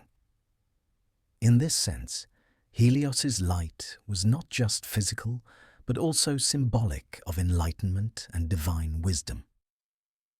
While the early worship of Helios focused on his role as a solar deity, the passage of time and the rise of new gods saw changes in the way he was perceived. One of the key shifts in the evolution of sun worship was the rise of Apollo, the god of music, prophecy, and healing, who gradually took on some of the attributes traditionally associated with Helios. Apollo, in later mythology, was often depicted as driving the sun's chariot across the sky, taking over the role that Helios had once dominated. This shift in the mythological narrative reflected a changing religious and cultural landscape, where new gods were becoming more central to the worship of the Greek people. Apollo's association with the sun was not a direct replacement of Helios, but rather an integration of various aspects of sun worship into his domain. As Apollo became more associated with the arts and the intellect, his connection to the sun symbolized the harmony between physical light and intellectual enlightenment. This integration of Apollo and Helios was most evident in the art and literature of the time, where the two gods were often shown as complementary figures. In some myths, Apollo even worked alongside Helios, with each god taking their turn driving the chariot of the sun, highlighting the dual nature of their roles in the cosmos. Despite this shift, Helios did not fade into obscurity. He remained an important figure in the broader context of sun worship, particularly in areas where his presence was deeply ingrained in local religious practices. In places like Rhodes, where his worship had been particularly strong, Helios continued to be honored as the supreme solar deity. In addition, his connection to the sun was still seen as an essential force, even as Apollo became more prominent. Helios's identity as the all-seeing god who could gaze upon the world with perfect clarity remained distinct from Apollo's role as the god of prophecy and healing. As the centuries passed, the worship of Helios began to take on a more global dimension. With the spread of Greek culture across the Mediterranean, particularly through the conquests of Alexander the Great, the influence of Helios expanded. In regions far from Greece, the sun god became incorporated into the pantheons of other cultures, often maintaining his connection to light, truth, and the cycles of time. In Egypt, for example, Helios was sometimes syncretized with the god Ra, the ancient Egyptian sun god, whose daily journey across the sky mirrored that of Helios. Ra, like Helios, was seen as a divine force who brought light to the world and regulated the passage of time. In the Roman world, the worship of Helios became even more pronounced, particularly during the reign of Emperor Aurelian in the 3rd century CE. Aurelian introduced the cult of Sol Invictus, the unconquered sun, which was directly influenced by the earlier worship of Helios. Sol Invictus became the central figure in Roman solar worship, and his cult gained immense popularity, especially among soldiers and the imperial court. This form of sun worship borrowed heavily from the imagery and attributes of Helios, emphasizing the sun as a symbol of strength, resilience, and divine power. The rise of Christianity in the Roman Empire eventually led to the decline of pagan solar worship, but the legacy of Helios persisted in subtle ways. The imagery of the sun continued to be associated with divine power and authority, particularly in Christian iconography, where Christ is often depicted with a halo of light, symbolizing the sun's radiance.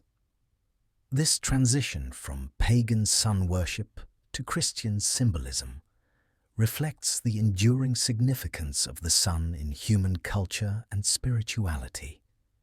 Helios's evolution from a Titan god to a figure integrated into the worship of Apollo, and then to a symbol of divine authority in the Roman Empire, demonstrates the adaptability of the sun god's influence across different cultures and historical periods.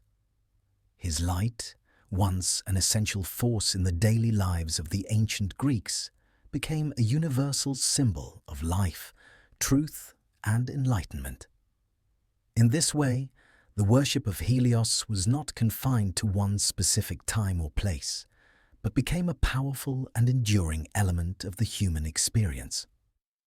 In conclusion, Helios's journey through the world of sun worship reveals the deep connection between light and divinity in ancient cultures. From his early role as the personification of the sun to his eventual incorporation into the broader myths of Apollo and the Roman Sol Invictus, Helios's light has been a symbol of hope, power, and truth. His influence stretched far beyond the realm of mythology, shaping the religious practices of ancient civilizations and continuing to inspire spiritual beliefs long after his worship had faded from prominence. Helios, as the sun god, remains a timeless figure, embodying the eternal nature of light and the cyclical rhythms of the universe. The mythological backdrop of Helios, the sun god, is deeply intertwined with the tale of the Titans, the ancient and primordial deities who once ruled the cosmos before the Olympians came to power. Helios, though a Titan himself, was one who stood apart from the chaos and conflict that defined the Titanomachy, the great war between the Titans and the Olympians. His role in this pivotal event in Greek mythology is not as one of active participation, but of subtle influence, as his position as the sun god offered him a unique perspective on the conflict. In the early days of Greek mythology, the Titans were the primordial gods who governed various aspects of the world. They were powerful beings, immortal and mighty, and they had dominion over the elements of the earth, sea, and sky. Helios, born to the Titans Hyperion and Thea, was a part of this divine order. However, unlike some of his fellow Titans, Helios did not seek to rebel against the Olympians or engage in the destructive war that was to come. His role, as the god of the sun, was to maintain the balance of the natural world and ensure the steady progression of time. The Titanomachy, the war between the Titans and the Olympians, was sparked by the Olympians' desire to overthrow the older generation of gods. Led by Zeus, the Olympians sought to claim the heavens and earth as their own, and in doing so, they would battle their parents and the other Titans for control. The war was brutal, marked by intense struggles and devastating consequences, but at its core, it was a battle for power over the cosmos and the forces that governed life itself. In the midst of this epic conflict, Helios was a figure whose influence was more subtle than the gods of war. While Zeus, Poseidon, and Hades were the key players in the battle, Helios did not take an active role in the fighting. As the god of the sun, he had a different perspective on the events that were unfolding. His daily journey across the sky, guiding the sun from east to west, symbolized the passage of time, the eternal cycle of life, death, and rebirth. Helios, as a god of the natural world, understood that the events of the war were part of a larger cycle, a shifting of powers that could not be avoided.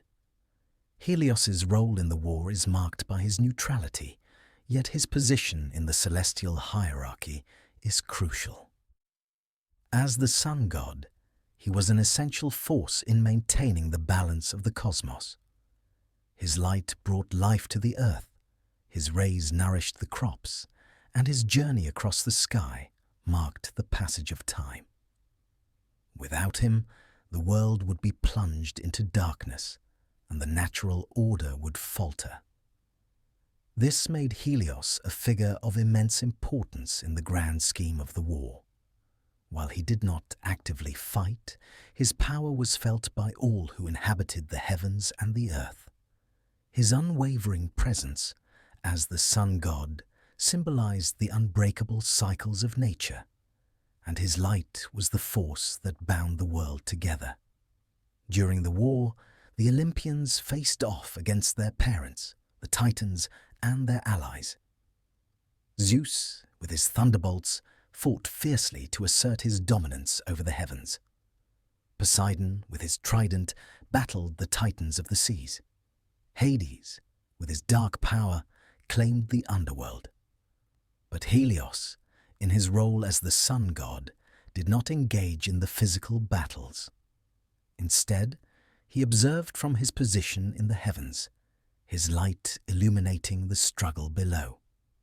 He did not interfere in the conflict, but his presence was a reminder that the natural world, governed by the cycles of the sun, was far older and more enduring than any of the Olympians or Titans. Helios's neutrality during the Titanomachy may seem surprising, given that he was a Titan himself. However, his position as the sun god placed him in a unique position, one that transcended the politics and power struggles of the gods. He was not swayed by ambition or desire for control.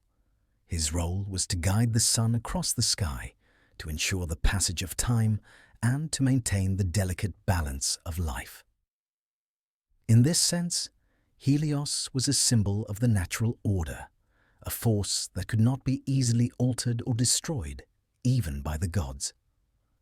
After the Olympians emerged victorious, Overthrowing the Titans and claiming their place as rulers of the cosmos, the natural world continued to function as it always had. The sun rose and set each day, its light illuminating the earth and guiding the passage of time. Helios remained in his position as the god of the sun, his chariot still drawn by 4 fiery horses, and his influence over the natural world remained unchallenged. The Olympians may have taken control of the heavens and the earth, but they could not control the sun, for Helios's power was tied to the very fabric of existence itself. Despite the Olympians' victory in the war, Helios was not forgotten. The gods of Olympus, though they now held dominion over the world, still recognized the importance of the sun in maintaining the balance of nature. Helios's power was essential to the functioning of the world, and even Zeus, the king of the gods, could not undermine his role. As the god of the sun, Helios's light was necessary for the growth of crops, the passage of the seasons, and the regulation of time. Without Helios, the natural world would fall into chaos, and the delicate balance between life and death would be lost. Helios's neutrality during the Titanomachy and his role in the natural order set him apart from many of the other gods. He was not driven by the desire for power or control, but instead by the duty to maintain the cycles of life. His position as the sun god was one of great responsibility, and though he did not actively take part in the war, his influence was felt by all. Helios was a reminder that there were forces in the universe that were beyond the reach of the gods' ambitions, forces that could not be swayed by the desires of mortals or immortals alike. In the aftermath of the Titanomachy, the world was forever changed. The Olympians took their place as the rulers of the cosmos, but the legacy of the Titans remained. Helios, though not one of the active combatants in the war, continued his role as the god of the sun. His light illuminated the world, and his chariot still carried the sun across the sky, marking the passage of time. The Titans may have fallen, but the natural world, governed by the cycles of Helios, endured. Helios, as the sun god, was a constant presence in the lives of gods and mortals alike. His role in the Titanomachy was not one of direct intervention, but his influence over the natural world was undeniable. The Olympians may have claimed victory, but it was Helios, with his unyielding light, who continued to guide the world, ensuring that the cycles of nature remained intact. The fall of the Titans marked the rise of the Olympians, but the enduring power of Helios, as the god of the sun, ensured that the world would always be illuminated, no matter the upheavals in the heavens above. Helios's role as the god of the sun was one of the most iconic in Greek mythology. His daily journey across the sky, riding in a golden chariot pulled by 4 magnificent horses, brought light and warmth to the earth.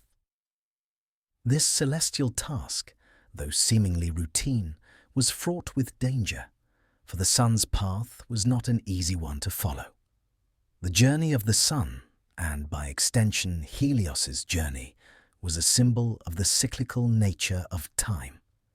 Yet it also carried with it a deep connection to the fate of both gods and mortals.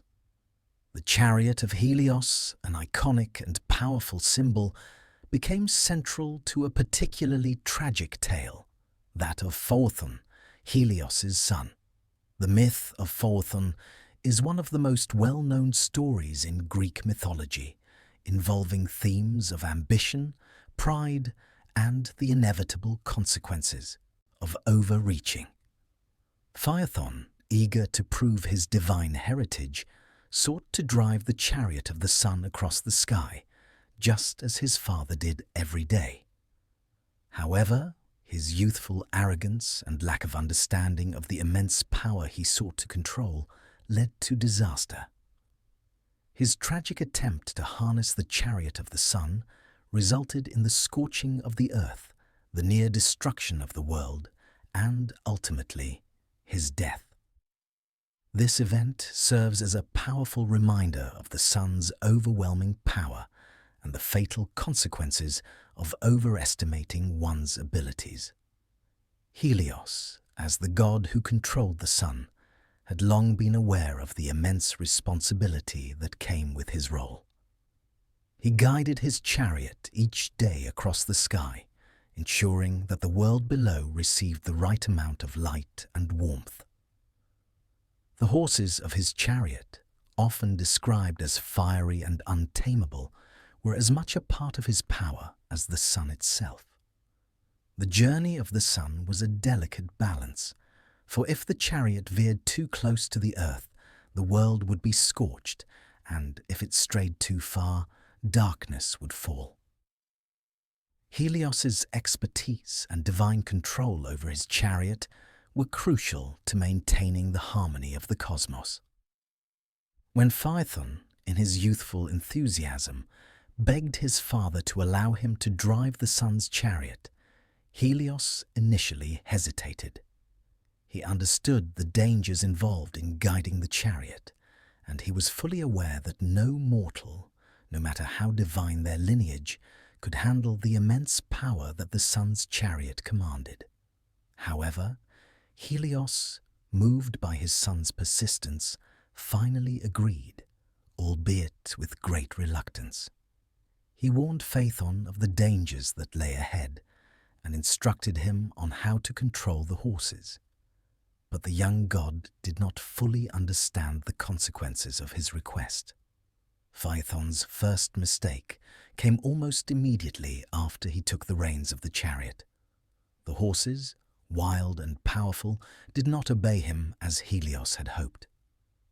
Unable to control the chariot, Phaethon allowed the horses to veer wildly off course.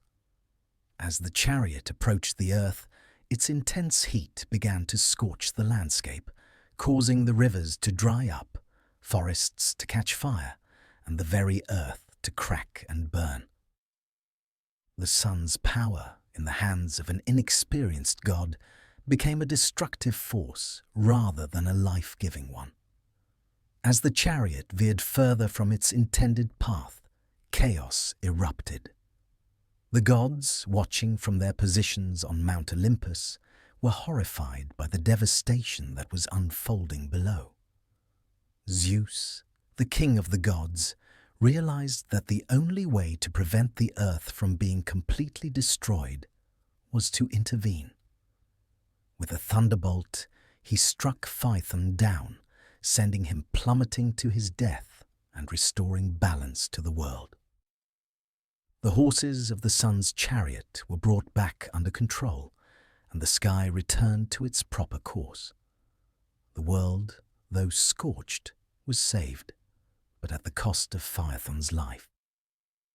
Helios, upon learning of his son's tragic death, was devastated. His love for Phaethon, though complicated by the young god's recklessness, was genuine. Helios mourned the loss of his son deeply, for no parent can truly prepare for the loss of a child.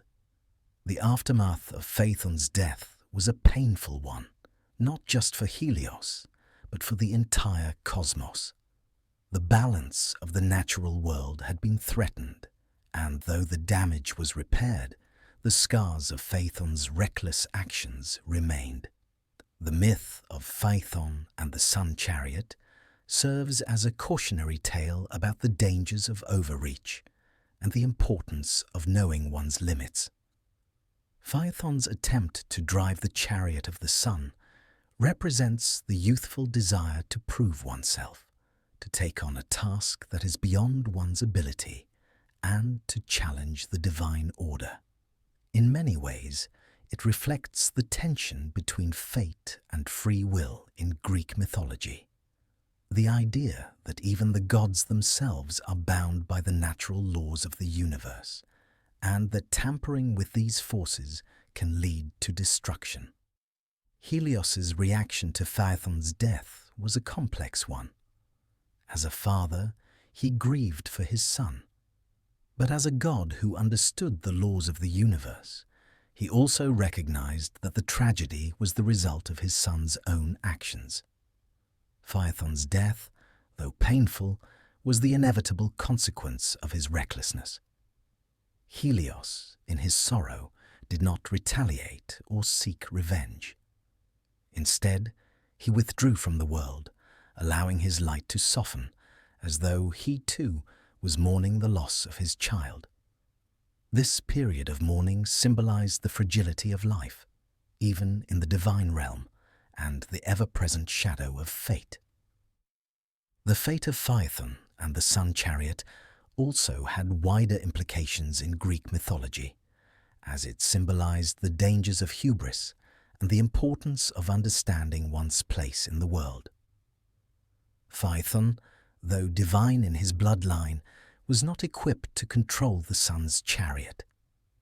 His attempt to take on a task that was beyond his ability was a reflection of the human tendency to seek power and control without fully understanding the responsibilities that come with it. In many ways, Phaethon's actions mirrored the ambitions of mortal heroes who sought to attain greatness without understanding the consequences of their actions. In the broader context of Helios's role in Greek mythology, the story of Phaethon highlights the tension between divine authority and mortal ambition. Helios, as the sun god, was a symbol of life and order in the cosmos, yet even he was not immune to the chaos that arose when the natural balance was disturbed. The tragic death of Phaethon was a reminder that the forces of nature, though powerful and awe-inspiring, must be respected. The sun, in its radiant glory, could give life, but it could also destroy when mishandled. The myth of Phaethon and the fate of the sun chariot serves as a poignant reflection on the nature of power, responsibility, and the limits of mortal understanding. It reminds us that, while the pursuit of greatness is a noble goal, there are forces beyond our control, forces that govern not just the heavens, but our very existence. In the end, Helios's journey across the sky continued, just as it always had. But the memory of Phaethon's reckless ambition and the consequences of his actions lived on, a reminder of the delicate balance between light and darkness, life and destruction. Helios, the sun god, played a vital and multifaceted role in Greek mythology, not only as the celestial charioteer who illuminated the world, but also as a symbol of divine balance, responsibility, and the consequences of one's actions. His light, both literal and metaphorical, revealed the intricacies of life, death, fate, and the consequences of human ambition. Across various myths, Helios is portrayed as a god whose influence cannot be underestimated. Yet his story, especially in relation to his son Phaethon, offers a powerful lesson that transcends the realm of myth and offers enduring wisdom. Helios's most notable myth involving his son Phaethon highlights the consequences of unchecked ambition and the dangers of trying to assume control over forces that are beyond one's comprehension. Phaethon's ill-fated attempt to drive the sun's chariot, despite his father's warnings, ended in catastrophic failure. In his pride and desire to prove his divine heritage, Phaethon disregarded the lessons Helios had imparted, resulting in destruction and his own death. This tragic tale serves as a cautionary reminder that ambition, when untethered from wisdom and self-awareness, can lead to ruin. Helios, despite being a god, was not without his own internal struggles. The narrative of Phaethon's reckless actions and subsequent demise reveals the sun god's own vulnerabilities as a parent. Helios's grief and sorrow after the loss of his son reflect a deeper, universal truth about the nature of power and responsibility. As a father, Helios mourned his son deeply, but he also understood that the disaster was a consequence of Phaethon's own actions. This nuanced portrayal of Helios as both a loving father and a figure of divine authority reminds us that even gods, though powerful, are not immune to the impact of personal loss. The myth also speaks to the larger cosmic principles of order and balance.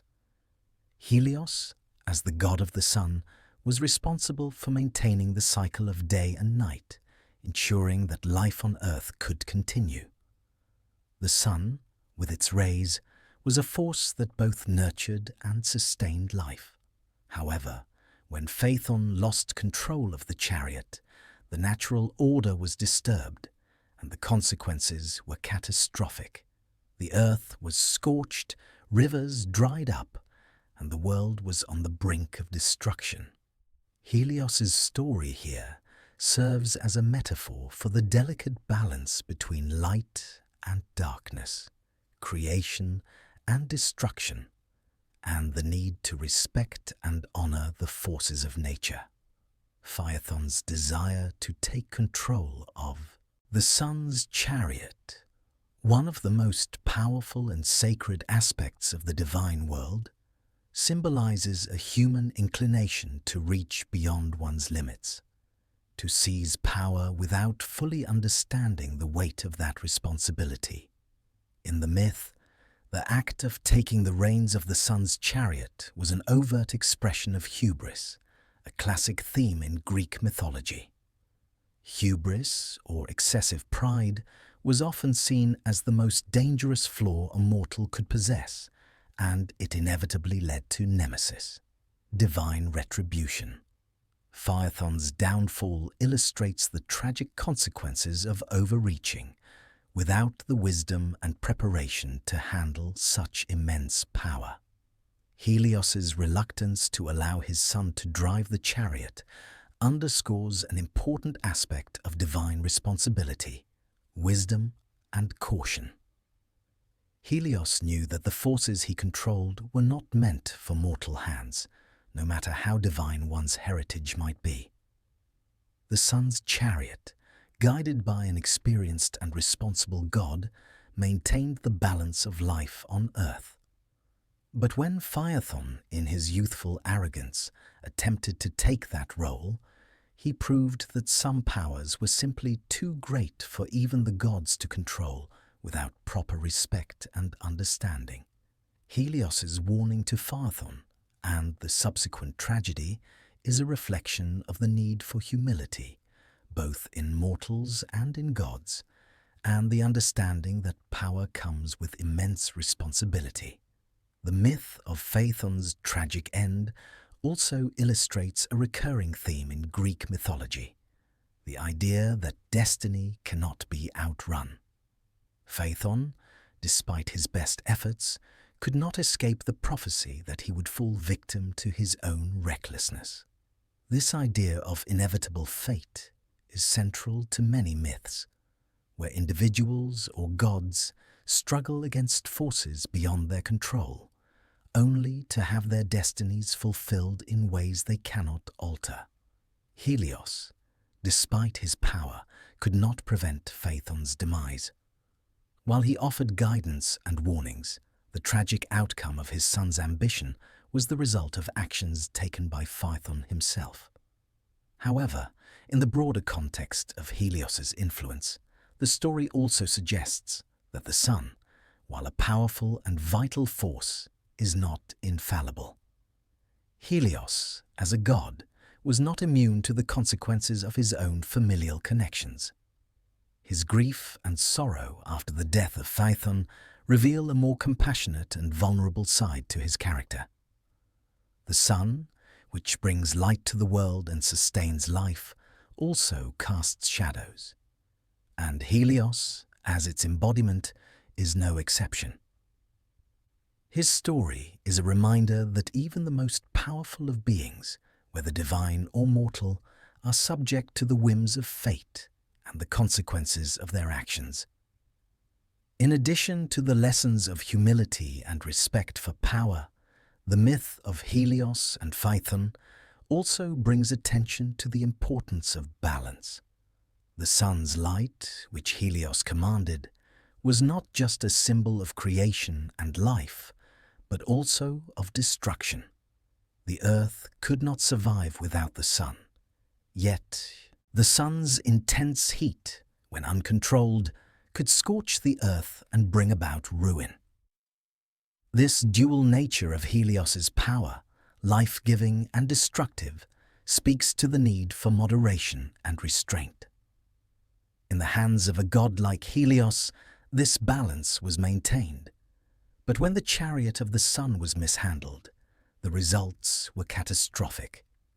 In this sense, the story of Helios and Phaethon is not merely a tale of parental love and loss, but also a profound commentary on the importance of understanding one's place within the grand scheme of the cosmos. Helios's role as the sun god symbolizes the balance of the universe, the delicate interplay between opposing forces, light and darkness, life and death, creation and destruction. Phaethon's tragic fall is a reminder of the need for wisdom in the face of power and the inevitability of consequences when that balance is disrupted. Through the story of Helios and his son, the Greeks explored the themes of fate, power, ambition, and the consequences of one's actions. The tale of Phaethon serves as a moral lesson about the dangers of pride and overreach, illustrating that even those who believe themselves to be above the limitations of the mortal realm must acknowledge the forces of nature and the cosmic order. Helios, though a powerful god, was not exempt from these universal laws, and the tragedy of Phaethon reinforced the idea that balance, humility, and respect for the divine order were essential to the functioning of the universe. Helios's story, ultimately, is a reminder of the power of light, not just as a physical force, but as a symbol of wisdom, clarity, and truth. His journey across the sky each day was a reflection of the eternal cycle of life and death, growth and decay.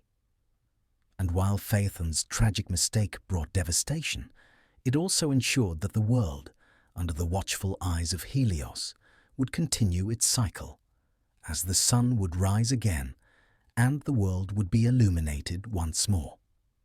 In Greek mythology, time itself was often represented by forces greater than mortals could comprehend. Helios, the sun god, was one of these forces.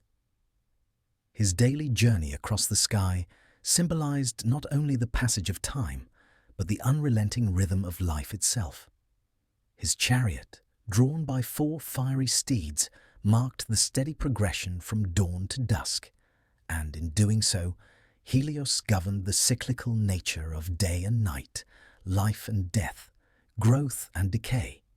This eternal cycle, powered by the sun god, was an embodiment of both divine order and the inherent rhythm of the cosmos.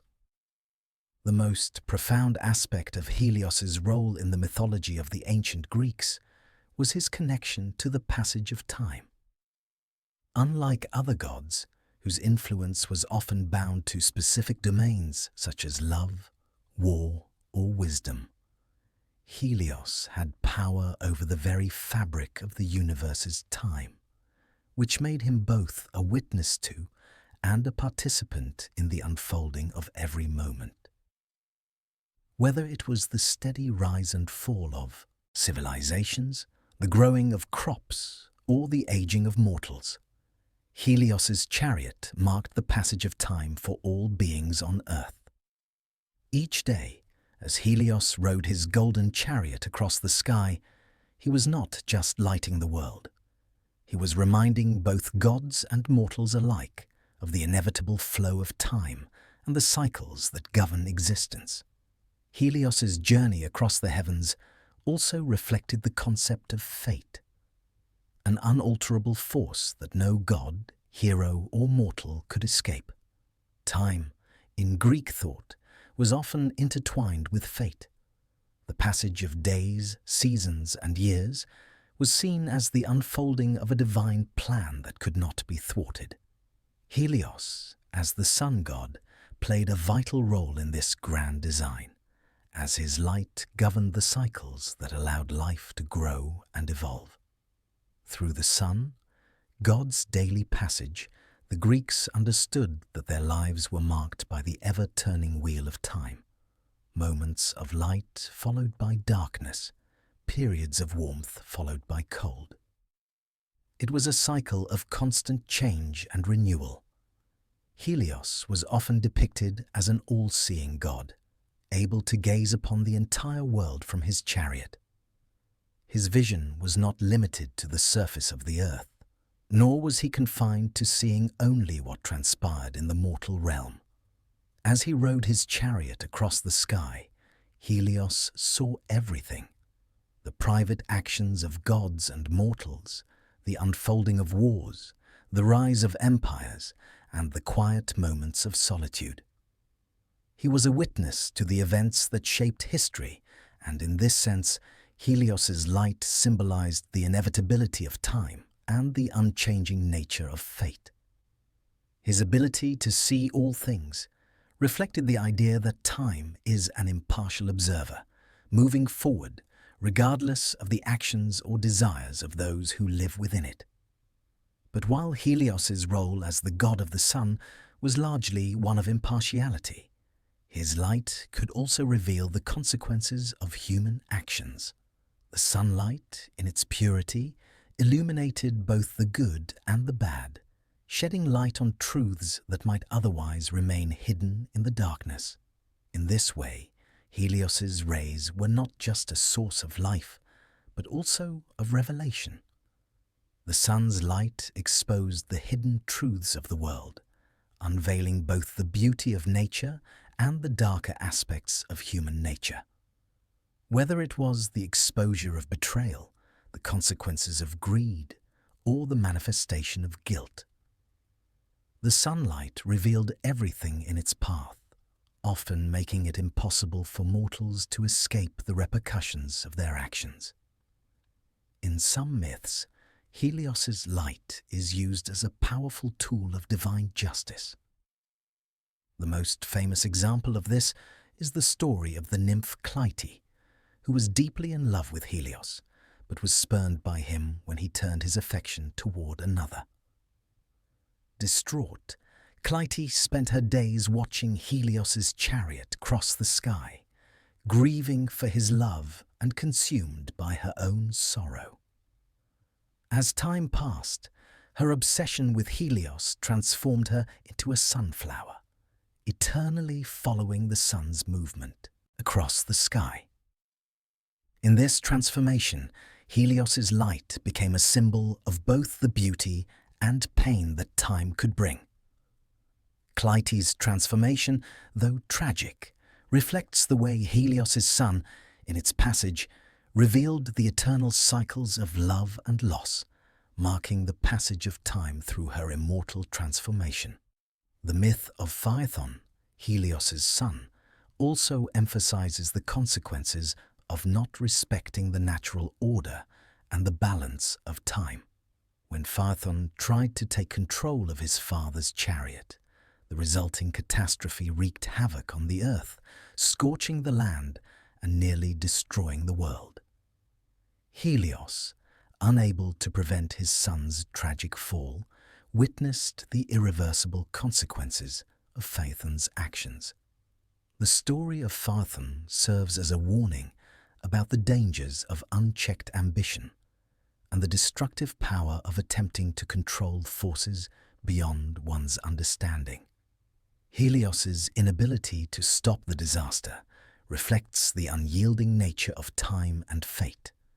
Once events are set in motion, they cannot be undone, and the consequences must be faced. In many ways, Helios's story is an allegory for the flow of time itself, inevitable, unchangeable, and beyond the control of even the mightiest gods. Just as the sun rises and sets each day, marking the passage of time, so too do events unfold in the lives of mortals, moving toward an inevitable conclusion. Helios, as the god of the sun, serves as a reminder that life moves forward, whether one is ready or not. His daily journey represents the constant progression of time, a force that continues on regardless of the struggles, triumphs, or losses of those caught in its flow. Helios's relationship with the Olympians and his role in the natural world further emphasize the timeless cycles that govern the universe. While the Olympians controlled the heavens and the earth, it was Helios's light that provided the foundation for the very rhythms of life. His passage through the sky marked the start and end of each day, determining the seasons and guiding the growth of crops. The sun, in Helios's hands, was a tool for maintaining the balance of nature. His light not only allowed life to thrive, but also ensured that the cycle of life and death continued, unbroken, for all beings on earth. Helios's unwavering journey across the sky symbolized the permanence of time and the ever-turning wheel of existence.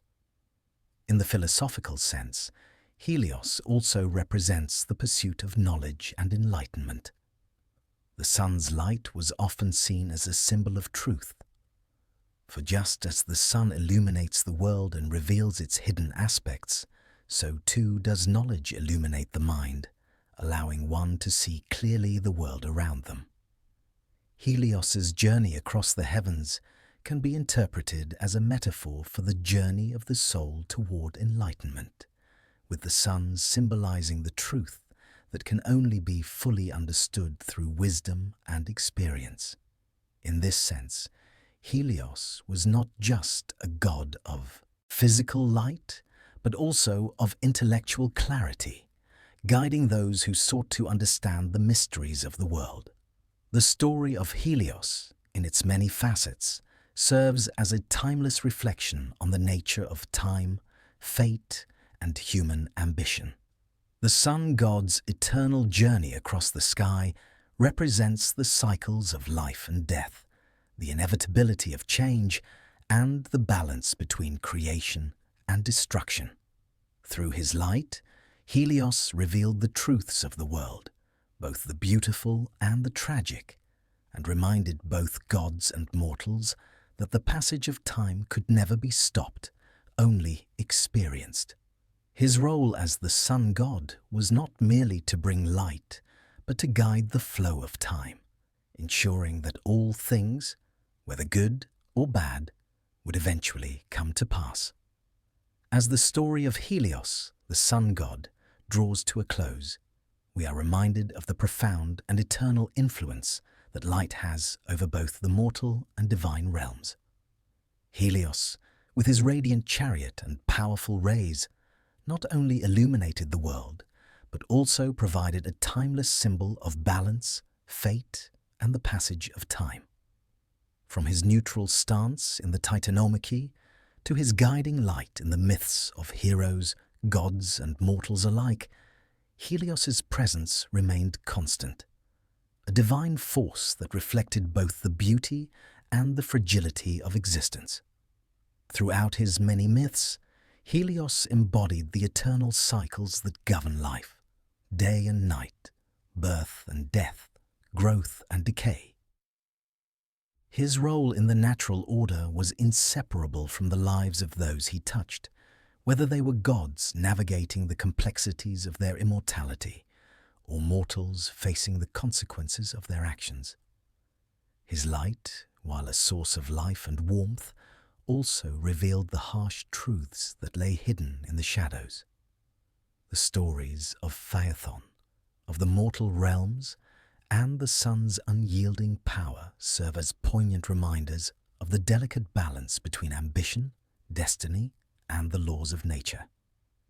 And yet, as Helios continues his eternal journey across the sky, he remains a symbol of hope, clarity, and inevitability. Though gods may rise and fall, and the stories of mortals may be told and retold, the sun will always rise again. In this eternal cycle, Helios is both the giver of life and a testament to the passage of time itself, an unbroken cycle that will continue for as long as the world exists. As you reflect on the journey of Helios, remember that his story is more than just a myth of gods and chariots. It is a reminder that life, though fleeting, is part of a much larger, unchanging order. In the warmth of the sun, in the changing of the seasons, and in the passage of each day, Helios's light guides us forward, marking the rhythm of the cosmos.